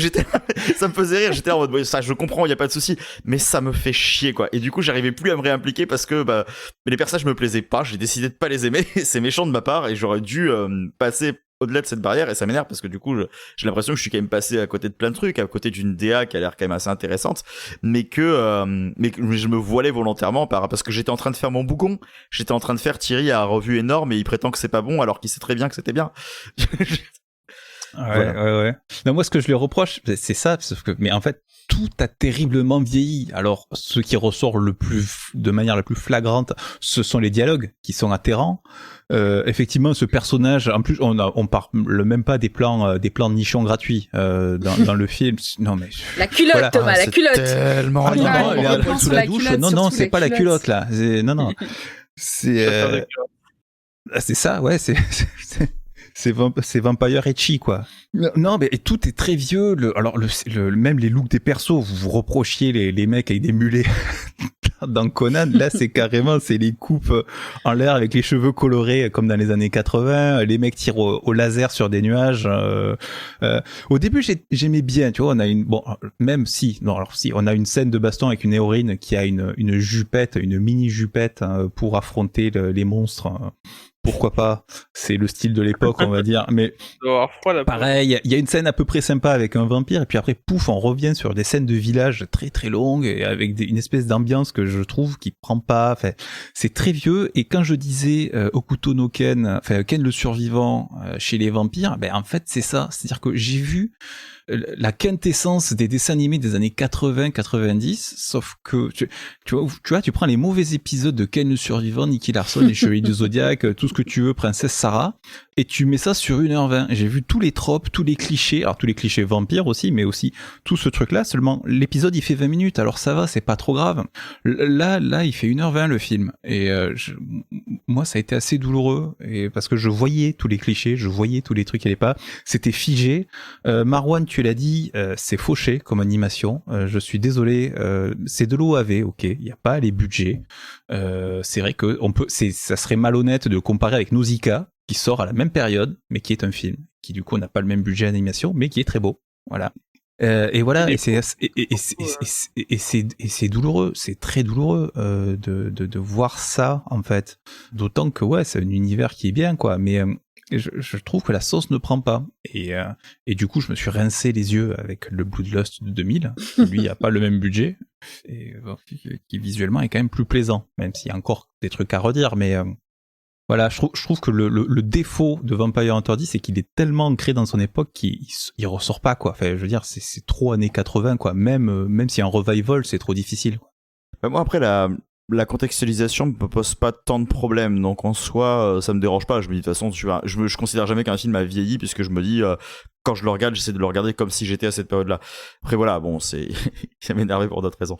Mais bon, voilà. Mais après, ouais, c'est vrai que, par contre, non, tu sens qu'il y a un soin apporté. C'est ça qui est dommage, c'est parce que de ce que tout le monde en dit, et il y avait quand même des moments où je me disais, oui, ça cherche quand même à développer un bestiaire, ça cherche quand même à développer des personnages.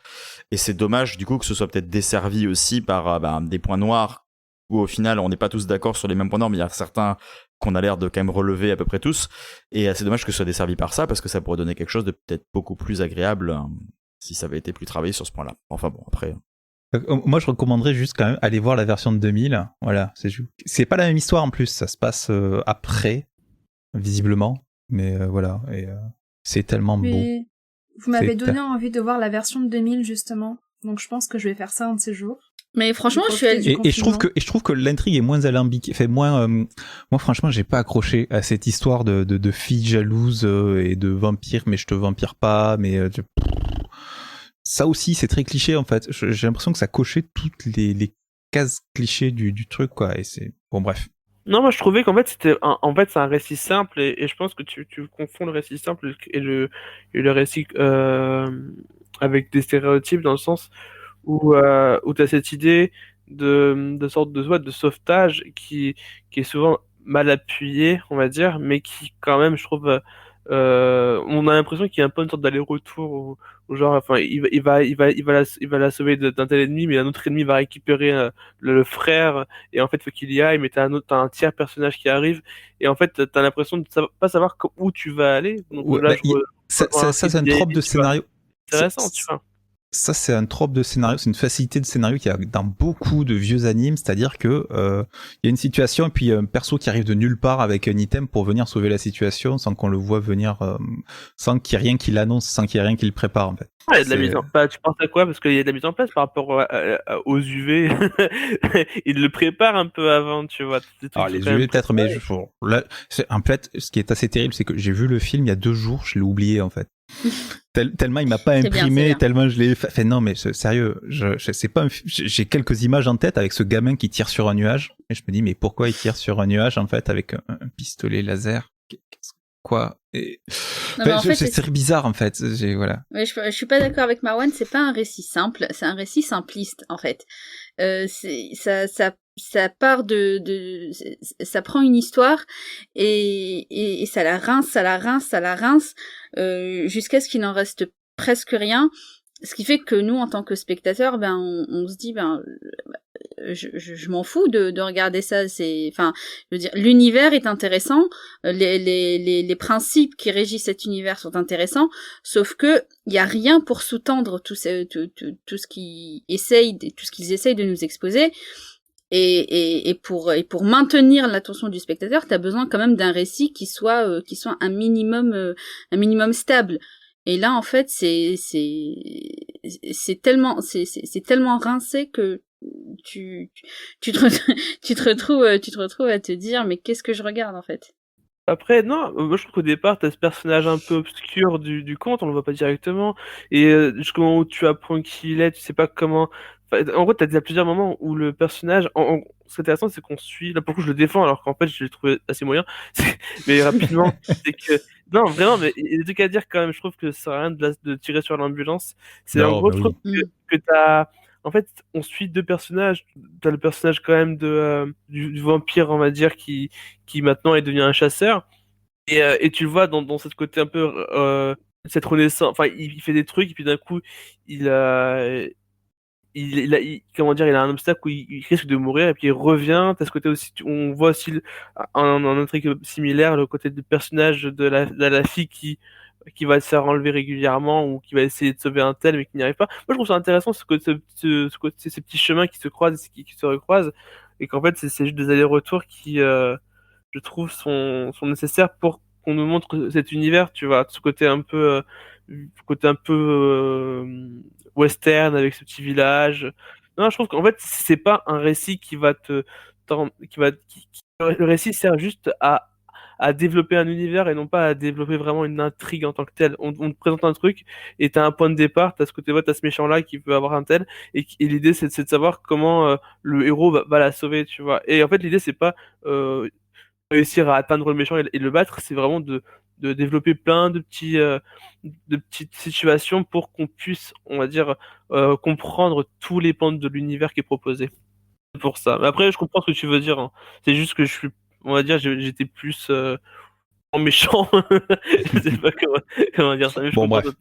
Après, on sait tous sur ce film, il est disponible quasiment nulle part. Il y a le DVD qui a été édité il y a très longtemps, donc à vous de voir si vous voulez remuer ciel et terre pour l'exhumer. Vous feriez bien. Il y a d'autres films sympas, comme le prochain peut-être. Oh. On reste au Japon, mais on quitte l'animé cette fois-ci.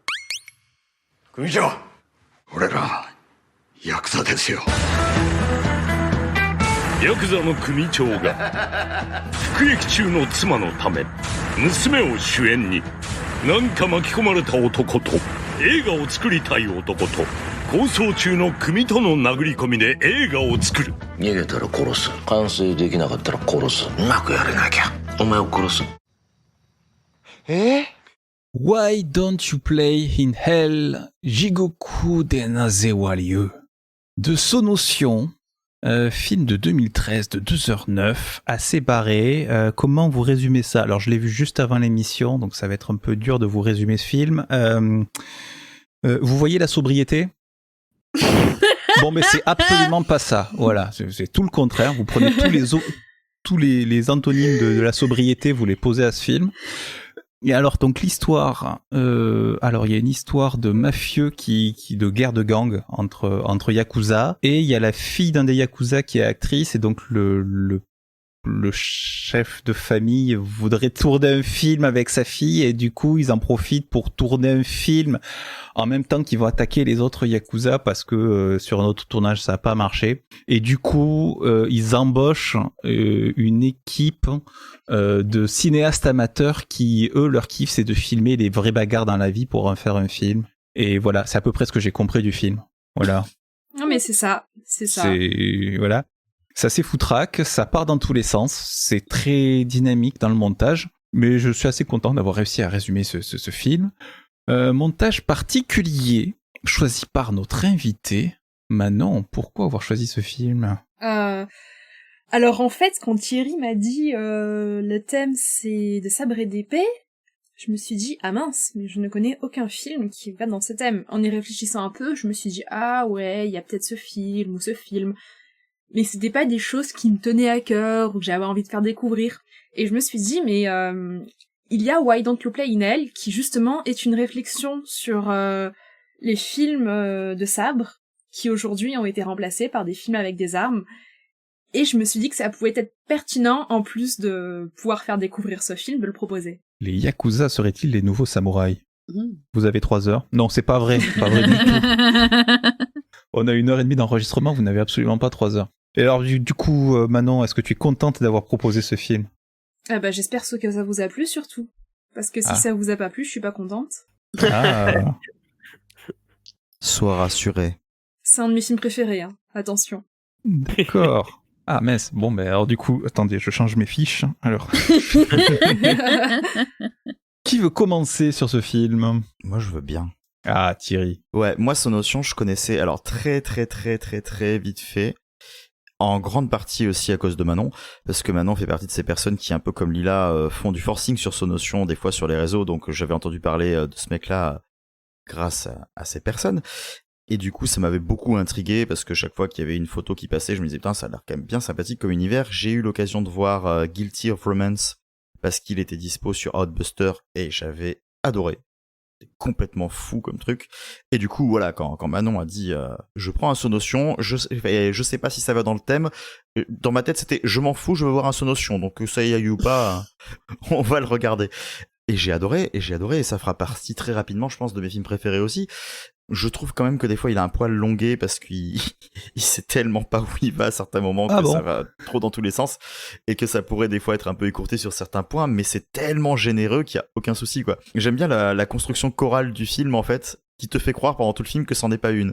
Donc du coup, ça te montre plein de personnages, ça te montre plein d'histoires différentes en disant t'inquiète pas, hein, ils sont tous raccordés en fait là depuis le début, t'inquiète pas parce que lui on t'a dit que c'était le pote de machin. Donc tu suis en mode ah oui c'est bon on suit ce personnage, ah non on suit pas, on suit d'autres persos en fait. Et puis finalement tout ce petit truc se met en place et quand tu commences justement à reconstituer ton puzzle, ça devient totalement jouissif. Et c'est le terme, j'ai l'impression que c'est qu'on lui a laissé une carte blanche totale en lui disant le but c'est de divertir et de t'éclater et de réfléchir justement sur tout le cinéma que t'aimes et la façon dont tu l'aimes, et que le mec est totalement en roue libre, mais dans le bon sens, quoi, parce que c'est ultra maîtrisé à la caméra, tout en faisant croire que ça l'est pas. Et je trouve que ça, c'est assez brillant. Donc oui, c'est un film qui se complaît complètement dans le mélange de genres aussi, parce que oui, en effet, comme le disait Manon, il va faire une introspection sur le film de Yakuza et même un peu sur le film de samouraï en général. Mais en réalité, il se pose aussi des questions sur le cinéma, comme de toute façon beaucoup de films, mais là en plus il intègre ça dans cette diégèse, puisqu'on a la difficulté de ces personnes qui veulent faire un film du coup sur les Yakuza. Donc du coup c'est la question de se poser aussi, est-ce que Sonotion justement a galéré, ça pourrait être intéressant de regarder les coulisses, de dire est-ce qu'il a eu du mal lui à faire ce film là et que du coup il a voulu le retranscrire de cette manière. On se pose plein de questions en voyant le film en fait, et du coup c'est cool parce qu'on se pose autant de questions sur ce qu'il est en train de nous montrer, puisque c'est très dense, c'est très intense, il y a beaucoup d'histoires et c'est très très fun à voir, mais on se pose aussi la question sur qu'est-ce qu'il a voulu, quelles sont les coulisses de tout ça et comment tout ça s'est mis en place. Et ça, je trouve ça passionnant sur ce point-là. Moi, du coup, Sonotion, je pensais pas que c'était quelqu'un qui pouvait être aussi barré à la caméra, puisque moi, j'avais vu son trip qui était plus esthétisé avec Guilty of Romance et qui, même si c'est barré dans le propos, c'était moins barré dans le visuel. Là, c'est vrai que ça part dans tous les sens. On a ce climax dans la baraque où justement, on a des gars qui sont en train de filmer le truc. Donc, en fait, les gens sont des figurants conscients qu'ils vont mourir. Je veux dire, on a quand même des gens. En fait, on va s'affronter, on va tous s'entretuer, mais on va le filmer. Ah, d'accord, c'est cool. Allez, action. Et ça, c'est juste génial. On a cette espèce de boss, comment dire, Yakuza, la ennemie, qui est en fantasme total sur la gamine qui chantait ses chansons de brosse à dents et qui, du coup, il fait des gueules improbables. Où moi, je l'ai regardé, du coup, avec Alex, mon coloc, que vous connaissez tous, et qui à chaque fois, mais il explosait de rire, quoi. Je veux dire, on était obligé de remettre en arrière parce qu'on n'entendait pas les dialogues tellement dès que le mec faisait une gueule de con, on n'en pouvait plus, quoi. Il disait c'est impossible d'avoir un visage pareil, quoi. Et qui pourtant, à partir du moment où il y a l'enjeu dramatique qui se met, le mec est totalement crédible. Donc ça arrive. Alors c'est totalement parodique, ça fait beaucoup d'humour, mais malgré tout, les enjeux, moi j'y ai cru, quoi. Et j'étais totalement transporté dans le truc. Donc même si je trouve que des fois, le trop, c'est un petit peu trop, certes, mais c'est un trop-plein qui me dérange pas parce que je sens que le mec se fait plaisir et essaye surtout de me faire plaisir et me le dit avec les bras grands ouverts en hurlant à son spectateur qu'il l'aime, quoi. Et ça, j'adore. Quel cri d'amour! Oui. Ah oui, Ellie, tu as aimé aussi, le film je que j'ai crois. préféré des 4. Hein? Ah, finalement, il a pas tant aimé que ça. Bon, ok. Si, non, si. Alors, moi, franchement, alors, c'est pas le premier Sonotion que j'ai vu. J'en avais vu un il y a pas longtemps, d'ailleurs, j'avais vu Cold Fish, qui m'avait pas mal laissé en dehors, que je trouvais un peu comme là, là, c'est un peu le cas aussi, mais trop long, pour pas grand-chose, etc. Mais là, le film me parle beaucoup. Déjà, c'est un film qui parle de cinéma, c'est très méta, et moi, je suis très friand de ça. Il y a un côté, en plus, amour du cinéma un peu marginal, avec ces mecs qui font des films, des espèces de nanars un peu improbables, où ils essayent de faire des films de samouraï, mais rien que la bande-annonce de leur film a l'air terrible en fait, mais c'est le genre de film que je pourrais proposer au podcast pour le plaisir de Thomas, par exemple. Mais, non, mais sinon, je trouve qu'en fait, voilà, c'est un film qui joue beaucoup donc, sur le burlesque, qui est bordélique, mais très jouissif à suivre. Et donc, il y a un côté aussi, je trouve, assez intéressant, le film parle d'une espèce de peur de la mort du cinéma, je trouve, avec cette idée de jeunes générations qui essaient de faire des films en se basant sur des codes anciens, mais tout en les modernisant. Il y a cette espèce d'amour de la pellicule, mais en même temps cette nécessité d'évoluer avec la vidéo qui arrive. Mais on se rend compte que pour faire le chef-d'œuvre, il faut revenir quand même au 35 mm. Il y a vraiment cette idée de choc des générations, de passage du temps qui traverse le film, mais qui le traverse également à travers toutes les références. en fait, moi j'ai vu le film, je me suis dit en fait c'est un peu le mépris de Godard mais en version série B sous acide. Et et, et en même temps il y a des expérimentations qui feraient un peu grincer Tarantino tellement il y aurait pas pensé. Et Ça. du coup il y a un côté un peu sacrifice au nom du sacro-saint cinéma. Et je trouve ça assez sublime en fait.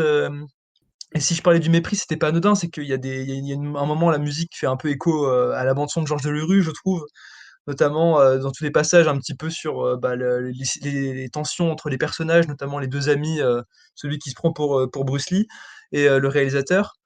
Et voilà, c'est une espèce de folie, de générosité, comme dit Thierry, qui est évidente. On sent que c'est un mec qui aime expérimenter, qui a envie de pousser la réflexion cinématographique à des degrés pas permis.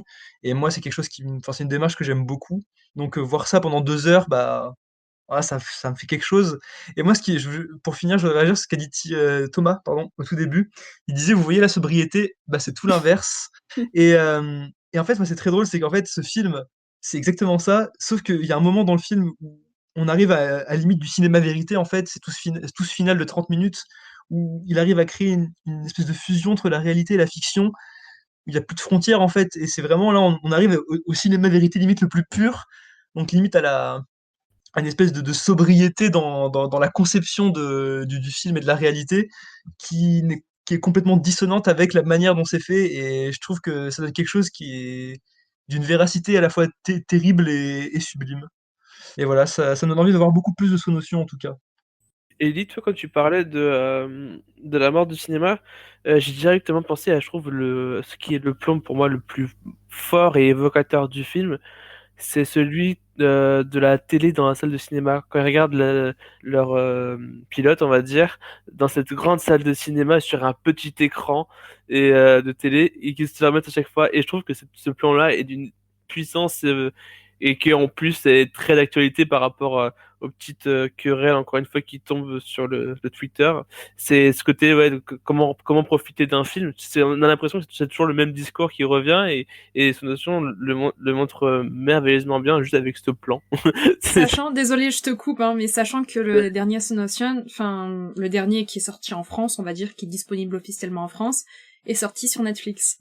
Ah merde. De toute façon, s'ils avaient pu, ils auraient regardé sur téléphone, hein. On le sait tous. Je ne connais pas son regard précis sur la question, mais je pense que c'est quelqu'un qui est assez flexible enfin, il aime beaucoup expérimenter, il a plusieurs points de vue à la fois sur le cinéma. Je connais pas son point de vue sur la question, mais j'aimerais beaucoup la voir, mais en tout cas, c'est sorti sur Netflix.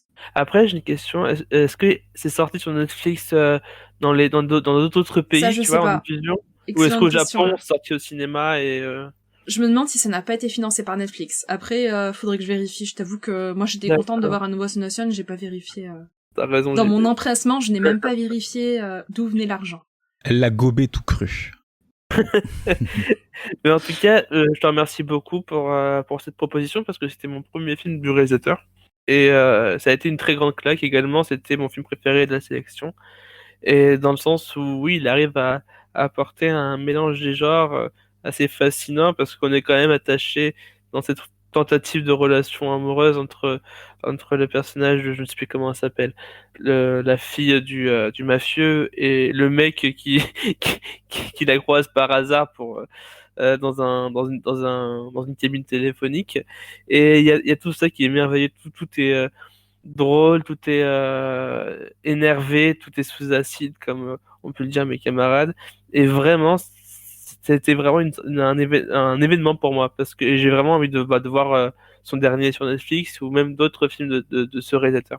Que ce soit même par rapport à ces acteurs qui ont tous arrivent tous à interpréter vraiment l'image des personnages qu'ils interprètent et l'idée de savoir quand même créer quelque chose qui, moi je trouve, hein, qui a l'air de ne pas savoir où il va, mais au contraire c'est une sorte de labyrinthe qui est tellement bien fait que finalement bah enfin tout roule. C'est ça, moi, j'ai vraiment l'impression que on a une impression d'être perdu, enfin que même le réel est perdu, mais qu'en vrai le mec il gère tout du début à la fin et en gros chaque situation vraiment amène, je trouve, à une adhérence du spectateur dans ce délire qui, je trouve, connaît une apothéose dans ce tournage qui devient totalement un exutoire Une envie de catharsis du cinéma, tu vois, ce côté où quand on voit un film, pendant un moment, on veut quand même croire que c'est vrai. C'est ce côté-là, c'est ce côté de faire croire que c'est vrai et que c'est pas vrai, et de se dire qu'en fait c'est vraiment vrai. Je sais pas si je suis compréhensible ou pas. Et je trouve que cette situation-là est magnifique lors de la dernière scène. Je trouve qu'elle est soulignée. Enfin, cette envie de faussement filmer le vrai est vraiment soulignée dans cette fin. Donc cette fin, les dernières secondes. Et je trouve ça trop trop bien. Voilà, merci beaucoup en tout cas. Ben, j'en suis heureuse, hein, si ça t'a plu. Oui. Il y a ça. Alors, contrairement à vous, j'ai commencé à réfléchir un tout petit peu dans les premières minutes, et puis j'ai tellement kiffé ce film que dès que j'avais une petite remarque, je la mettais dans un petit coin de ma tête et je me disais, j'y réfléchirai plus tard, et j'ai pris le film à bras-le-corps. Je me suis fait un kiff de 2 heures, c'était juste magistral.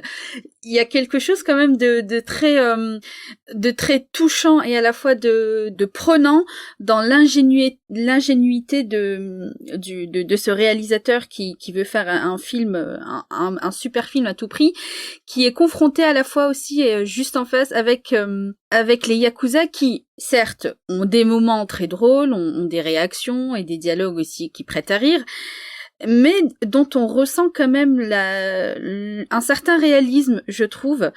C'est-à-dire que moi je ressentais vraiment qu'il y avait que c'était voilà, si j'avais débarqué avec une caméra et que j'avais commencé à filmer, ça n'aurait pas été différent de ce que je voyais dans le film. Et c'est cette confrontation-là du réalisme et de la fiction qui viennent se mélanger, tourbillonner et donne ce mélange explosif et hilarant. J'ai juste kiffé du début à la fin. C'était juste... C'est vrai, il y a ça, parce que j'ai un tonton qui est Yakuza, et puis c'est totalement ça. Moi je suis tatoué, donc quand je vais au Japon on me prend pour un Yakuza, et c'est vrai que quand on m'emmène dans une orgie familiale, ça ressemble un peu à ça aussi. Franchement, j'ai pas énormément de choses à rajouter par rapport à ce que vous avez dit, parce que voilà, c'est les petites réflexions que je me faisais au fur et à mesure, auxquelles je voulais penser a posteriori, mais du coup là voilà, vous avez à peu près tout passé en revue. Moi j'ai kiffé ma race. Moi j'ai pas autant kiffé que vous. Oh. Ah non. Bon alors, en fait, moi, ce film, je l'ai pris comme arnaque, crime et 35 mm, à peu près.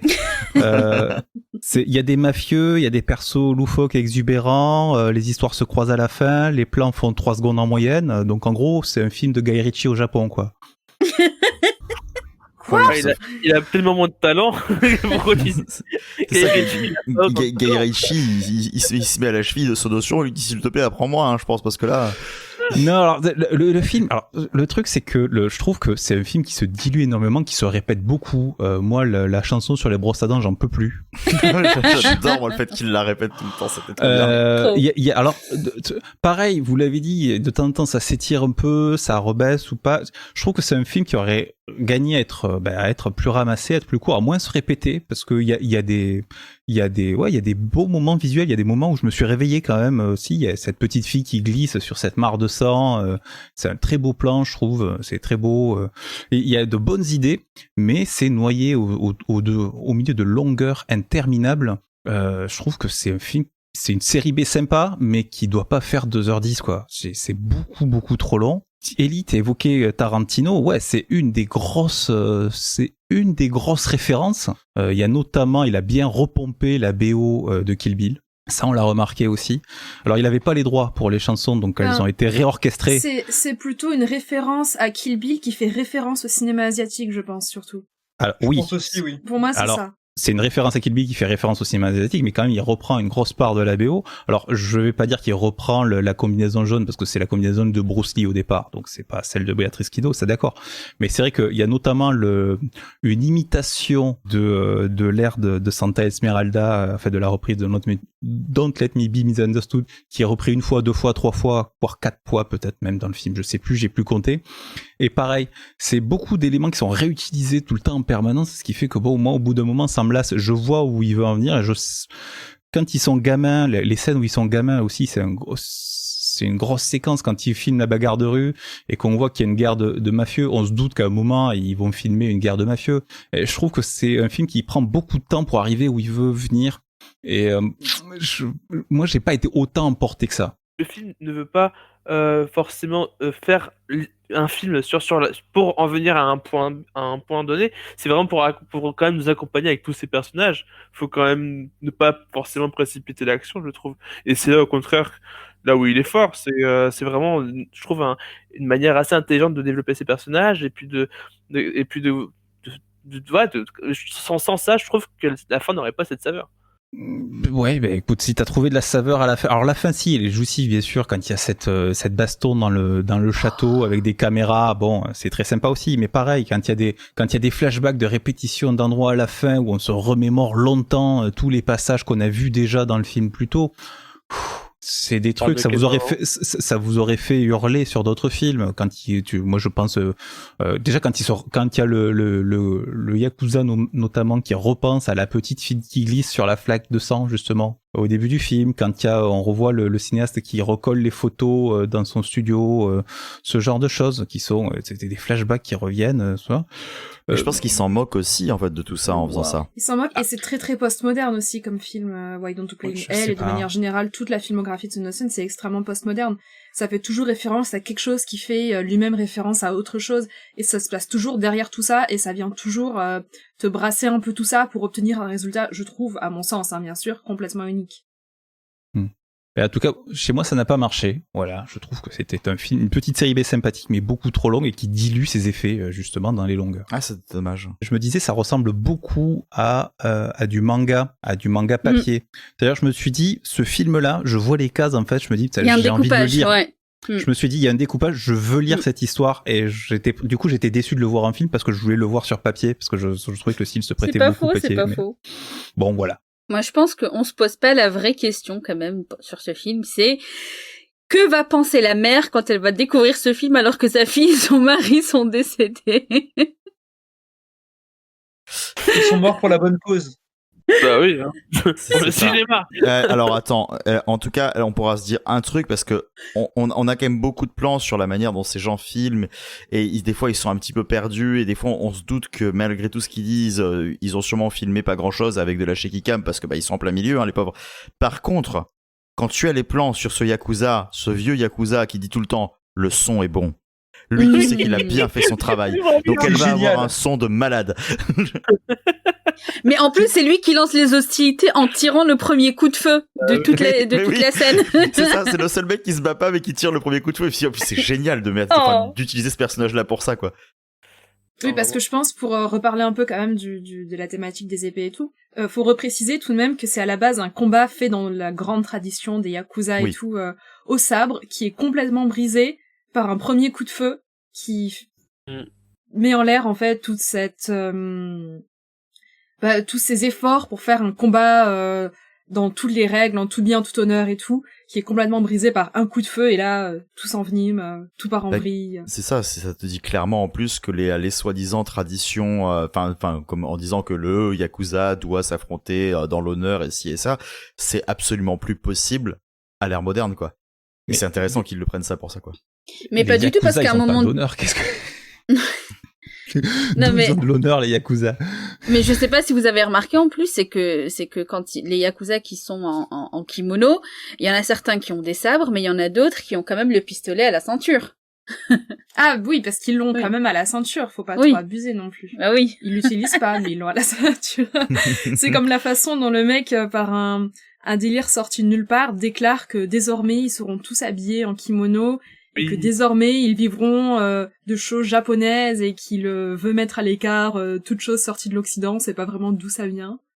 Mais justement, après Thomas, toi tu disais justement que à partir de quel moment est-ce que les Yakuza ont de l'honneur? Et pour moi justement, le film répond à ça en fait. Le film passe son temps à vous dire, on vous fait croire que les Yakuza c'est l'honneur, c'est ci, c'est ça, mais les gars c'est des guignols en fait. Et c'est pour ça que je trouve le film aussi pertinent là-dessus, c'est parce qu'il te dit que ils ont soi-disant des codes, ils ont soi-disant des trucs qu'ils font pas et compagnie, alors qu'en réalité, ils enfreignent constamment les règles en s'en foutant royalement parce qu'ils pensent tous à leur profit personnel, quoi, sans respecter l'adversaire comme ils le prétendent. Et c'est ça que je trouve assez intéressant. Et comme le disait Manon, oui, le coup de feu qui intervient juste après un discours dithyrambique en disant justement que il est temps de rappeler les traditions ancestrales, c'est ultra signifiant et c'est ce que le film fait tout du long en fait, en prenant à contre-pied tous les codes qu'il met en place et en disant les codes en fait on est aussi là pour les exploser quoi. Totalement, d'accord. Comme les codes ont d'ailleurs été eux-mêmes explosés ont explosé eux-mêmes d'ailleurs, je pense, dans le cinéma japonais. Après, je m'y connais pas assez bien en cinéma japonais pour davantage expliquer, mais je me souviens très bien des cours que j'avais eus il y a quelque chose comme 6 ou 7 ans, donc ça date pas mal. Mais quand j'avais appris en cours de cinéma que le cinéma japonais, justement, avait connu un écart en même temps que la société japonaise quand il y avait eu cette sorte de perte des traditions, perte de repères, et que les combats nobles entre samouraïs à l'épée, au sabre et tout avaient été remplacés par des combats entre yakuza à l'arme blanche. L'arme à feu, pardon. Ça me rappelle ma reco de dans pas longtemps, parce qu'on est à 1h54 d'enregistrement. Est-ce qu'on revient sur la figure de l'épée à travers les films qu'on a vus ou pas, ou est-ce que c'est pas trop la peine? Je m'aperçois que pendant Vampire Hunter D, on a quasiment pas parlé de l'épée, voire pas. C'est vrai qu'on en a pas beaucoup parlé, ouais. Mais en même temps, le film au final ne la montre que très peu. Et ouais, hein. Mais bon, ouais, finalement, l'important, c'est pas l'épée, c'est celui qui la tient. Oh. Voilà. Je viens de résumer 4 films. Voilà. Allez, c'est bon. Mais il y a quelqu'un qui le dit dans un des films, je sais plus lequel, en plus. C'est Telsa Doom qui dit que le pouvoir de la chair est plus fort que le pouvoir de l'acier. Et voilà. On revient, on a bouclé la boucle. Rejoignez le culte du serpent. Venez. Bien, malgré tout, c'est quand même une belle sélection, tous ces films, et je crois que dans l'ensemble, on est plutôt content. Bah oui. Oui, hein, cool. Voilà, c'était cool. Surtout pour Vampire Hunter. D'autant qu'en plus, le saut notion, on l'a pas dit, mais il est dispo sur Outbuster. Oui, et ça, c'est cool. Allez le regarder. Donc voilà. Allez sur Outbuster et regardez tout ce qu'il y a sur Outbuster. Ouais. La semaine dernière, on faisait de la pub pour Shadows, là, c'est pour Outbuster. Voilà, on tourne. Shadows et Outbuster, les deux plus grandes plateformes. Oui. Oui. Allez, on a parlé longuement de films, mais on approche de la fin de l'émission. C'est l'heure des recos. Welcome to the Love Box. Ah, la Love Box, la reco. Les films d'amour, est-ce que vous avez des recos cette semaine? Alors, en lien peut-être avec les sabres et épées, ou peut-être avec l'actu, mais bon. Je vais commencer vu que je suis bavard et que ça laissera le temps à Manon de réfléchir. Il nous reste 3 minutes pour les recos. T'inquiète pas, 3 minutes, ça va aller très vite. Alors, attends, je sors mon parchemin magique. Non, plus sérieusement.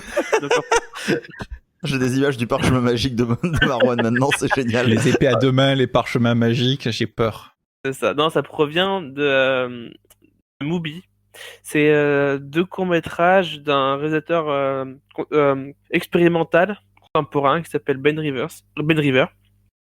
Et c'est un mec qui fait des trucs totalement perchés, mais qui, pour moi, m'ont fasciné et qui sont en lien d'une certaine façon avec l'actualité, donc avec ce confinement. Le premier, c'est No At Last. C'est 40 minutes où on observe, avec quelques, on va dire, idées de mise en scène, mais on observe tout le long, sans grand mouvement, un paresseux. Et c'est tout un délire totalement fascinant qui nous fait un peu reconsidérer ce qu'est l'instant présent, l'utilité de la patience, de l'observation, et je trouve que celui-là est extraordinaire. Et le deuxième court-métrage s'appelle Ghost Strata, ou Strata Ghost, je crois que c'est plus dans ce sens-là. C'est une sorte de journal en 12 chapitres, donc un par mois, qui recouvre l'année 2019 du réalisateur, qui à chaque mois parle d'une façon ou d'une autre, encore une fois, de ce temps qui passe, et de comment on considère le présent, et de comment on considère, mais de façon très vaste, que ce soit à travers de la poésie, à travers un voyage qu'il peut faire. C'est des instants donnés, des angles donnés, tournés à chaque fois avec un appareil 16 mm, avec ce grain, avec des fois avec cette attention au détail, à l'esthétique, qui nous fait, on va dire, considérer d'une façon philosophique, ou même de façon un peu réfléchie, ce qu'est le temps, ce temps-là qu'on a un peu trop pour ceux qui sont confinés, ce côté-là où ce qu'est l'ennui, l'importance de s'ennuyer, ou l'importance des fois d'utiliser cet ennui, ou d'utiliser le temps qu'on a et en être conscient. Donc voilà, c'est 2 courts-métrages qui sont sur Mubi et que je conseille aux aventuriers de le voir. Voilà. Heureusement que c'était bref, t'as parlé les 3 minutes qu'il y avait pour tout le monde. Tu couperas, tu feras tu feras comme le samouraï. Chling, chling, je trancherai dans la masse. Voyons, quelqu'un qui fait des recos toujours très courts aussi, bien sûr. Il y a ça. Alors pour rester dans les épées et dans le Doctor Japon Who. du coup. Pardon. Mais Le Seigneur des Anneaux. oh presque. Non, pour rester dans les épées et dans le Japon en fait, y a Bleach qui est un animé qui voilà, le manga qui est papier. Je préfère le manga. Mais oui, voilà.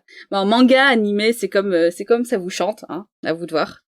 Oh, le Non mais bolos. tais-toi parce que j'ai pas lu le manga, donc voilà, je parle que de ce que je connais. Mais même, c'est visuellement beau à voir. Bref, donc voilà, ça raconte l'histoire d'un jeune garçon, voilà, qui va rencontrer des Shinigami, donc qui s'occupent un petit peu des âmes humaines une fois qu'elles ont quitté les corps, et qui combattent aussi des monstres qui s'appellent des holos avec des épées. Voilà. Et ces épées, en fait, ce qui est génial, c'est que elles peuvent se transformer, donc transformation, incantation, technique secrète, vous en aurez pour tous les goûts. C'est juste sublime. Voilà. On dirait que tu vends un poisson, c'est génial.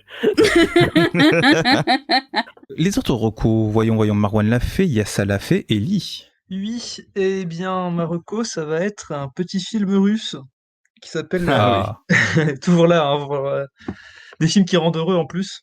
La lettre inachevée de Mikhail Kalatozov, donc le réalisateur de Soy Kuba et de, comment ça s'appelle, et de Quand passent les cigognes. Donc voilà, un metteur en scène très, très connu pour ses expérimentations avec la caméra. Et donc la lettre inachevée, ça raconte brièvement l'histoire de 4 explorateurs qui vont essayer de chercher des filons de diamants et qui vont réussir à en trouver, mais qui sur le chemin du retour vont être confrontés à plein de péripéties liées à des catastrophes naturelles. Et on va voir comment ils s'en sortent par rapport à ça. Et c'est un film qui, à nouveau, techniquement est irréprochable. Je le trouve un peu plus faible que Quand passent les cigognes, qui est, selon moi, un chef-d'œuvre absolu du cinéma. Mais il y a quand même cette espèce de mouvement permanent, ce travail de la caméra et une histoire très très belle, très, très humaine. Et un travail sur le son. Si des gens le regardent, vraiment, vous allez être ébahis, tellement c'est incroyable. Donc voilà, un bon petit film russe. On va laisser... Manon, c'est bon pour la reco ou encore un peu de temps? Alors, je suis un peu désespérément en train de me demander ce que j'ai vu, lu récemment qui puisse correspondre, sachant qu'il faut quelque chose de récent et que ça fait un bout de temps. Pas forcément récent. Hein, Ah, pas quelque chose de récent, d'accord, je pensais à quelque chose de récent, moi. Non. J'ai quand même le droit de dire quelque chose de récent.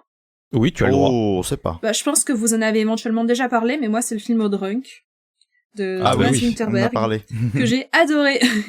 Film que j'ai complètement adoré, donc écoutez, je le recommande. Et on en a fait une émission dessus, d'ailleurs, le lien en description, tout ça. Ah, je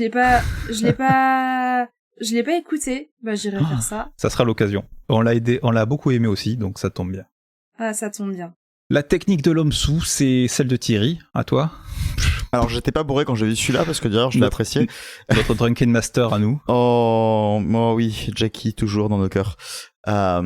Bref, du coup maintenant j'ai des images de Jackie Chan bourré, c'est génial. Alors moi en fait c'était dans mon cadre de la petite rétrospective Sidney Lumet que je suis en train de faire, je suis passé sur le film Gloria qu'il a fait en 99 avec Sharon Stone.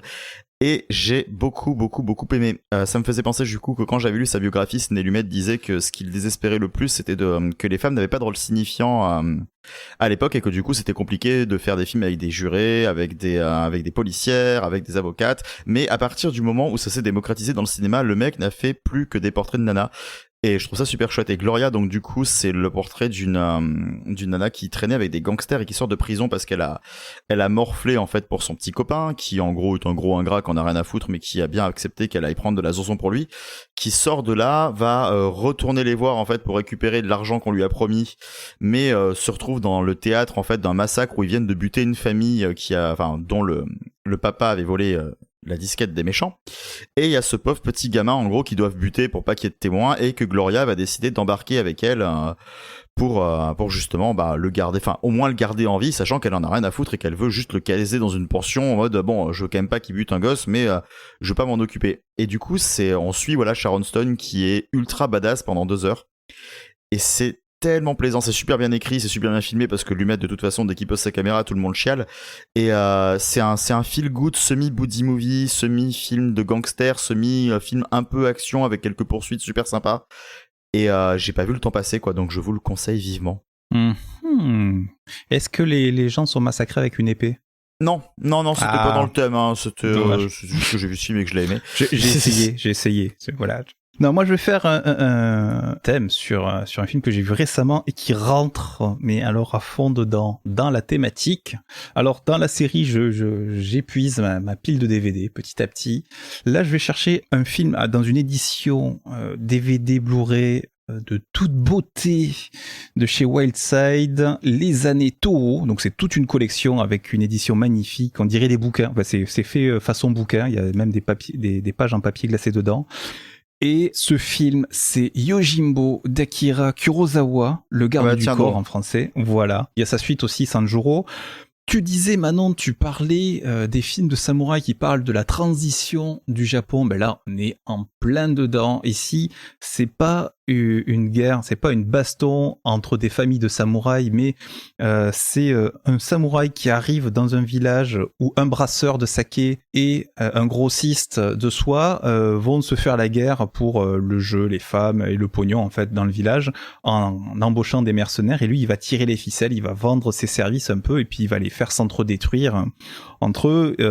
C'est magnifique, c'est un film qui, si le scénario vous rappelle quelque chose, ben c'est le scénario qui a inspiré pour une poignée de dollars de Sergio Leone, par exemple, entre autres. Inspiré.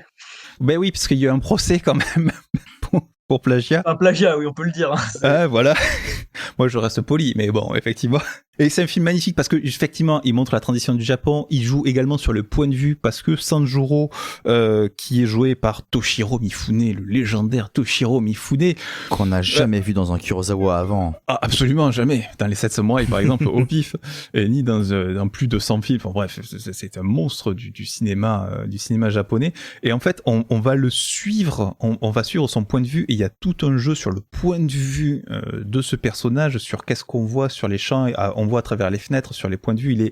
C'est un personnage qui joue les metteurs en scène aussi, parce qu'il est au milieu du conflit, il est spectateur du conflit, et c'est un peu comme il tire les ficelles, et il organise un peu, ben, ça va être le metteur en scène, justement, c'est lui le réel, en fait. On le suit, on est à côté de lui en permanence, on voit son regard, et il y a toute une réflexion, justement, sur les points de vue, sur les jeux, sur la mise en scène, qui est merveilleux, avec la réflexion sur le Japon aussi, sur ses mutations, sur ses luttes de pouvoir, sur les bourgeois, les entreprises, les marchands qui prennent le pouvoir de l'argent.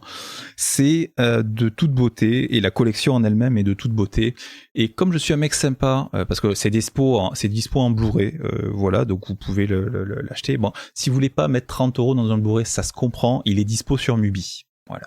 Mais après, ça vaut largement le coup, et en plus, mais les après, éditions sont magnifiques. l'édition est quand même magnifique, hein. C'est du bel objet. Quand on aime ce genre de choses, on regrette pas. C'est pour l'instant, ouais, voilà, c'est autre chose qu'une plaque en plastique sur le truc. Non, là, c'est vraiment, il y a des papiers glacés et tout avec le fascicule, les belles images, les descriptions, le DVD, le Blu-ray. Enfin, je veux dire, c'est la collection Les Années Toho. Il y a toute une série de films avec beaucoup de Kurosawa dedans. C'est sublime. Non. En plus, il y a une réflexion sur l'épée. Voilà, j'ai pas dit, tant que je conclue. Et il y a Tatsuya Nakadai, qui est aussi un grand nom, qui est tout jeune, qui est dans un de ses premiers films, qu'on verra peut-être plus tard dans un certain Harakiri, je crois. Un film dont j'ai jamais parlé dans cette émission. Et qui vient avec un pistolet, et qui fait le cake avec un pistolet au milieu de ces mecs qui se battent avec des épées. Voilà. Bon, ben écoutez, on va refaire 3 heures d'enregistrement, mais que sur cette reco, ça vous va? Non, tant pis. Voilà, c'était notre Certains l'aiment au show spécial épée. Merci, chers amis, d'avoir participé. Merci, cher invité. Merci, Manon. Ben, merci à vous, hein, c'était avec plaisir. Manon, où peut-on te retrouver après l'émission? Oula, alors, vous pouvez me retrouver sur Twitter, @mnfrankenstein. Sur le Grand Oculaire, grandoculaire.com, tout nouveau site, je fais ma petite promo au passage, sur Fucking Cinéphile, ainsi que sur Sorosné Podcast. Que d'infos, des liens en description par foison. Voilà. Oui. Oui, Thierry, oui. Toujours au taquet. On continue. C'était la thématique des épées, on continue la semaine prochaine sur une autre thématique. Cette fois-ci, on a tiré au sort Ellie, donc c'est Ellie qui va choisir la thématique de la semaine prochaine. Quelle est cette thématique, Ellie, cher ami ? Eh bien, ma thématique sera les films expérimentaux. Oh, trop bien.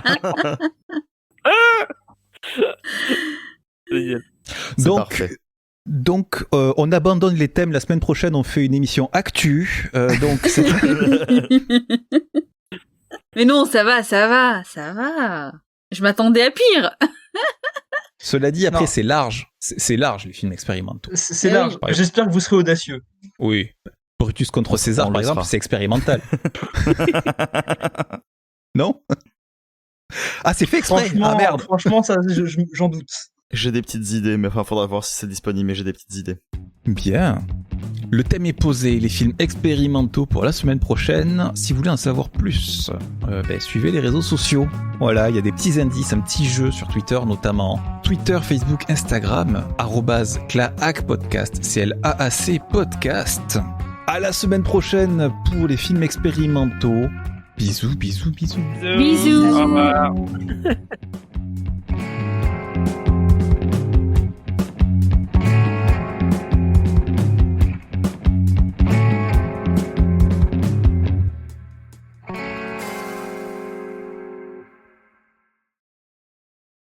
Vous pouvez également nous faire un petit coucou, nous dire ce que vous avez pensé de l'épisode aussi sur les réseaux sociaux.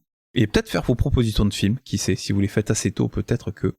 Mais en fait non, l'émission sera sortie, donc ça ne sert à rien. Mais pour les autres, faites-nous des propositions pour la suite, le futur. Moi j'aimerais faire participer les auditeurs, mais bon, que voulez-vous. Enfin, ils proposent des thèmes, au pire, ils peuvent proposer des thèmes et... Ah ben voilà, proposer des thèmes. Je pense qu'on peut faire ça une fois que tout le monde aura proposé un thème.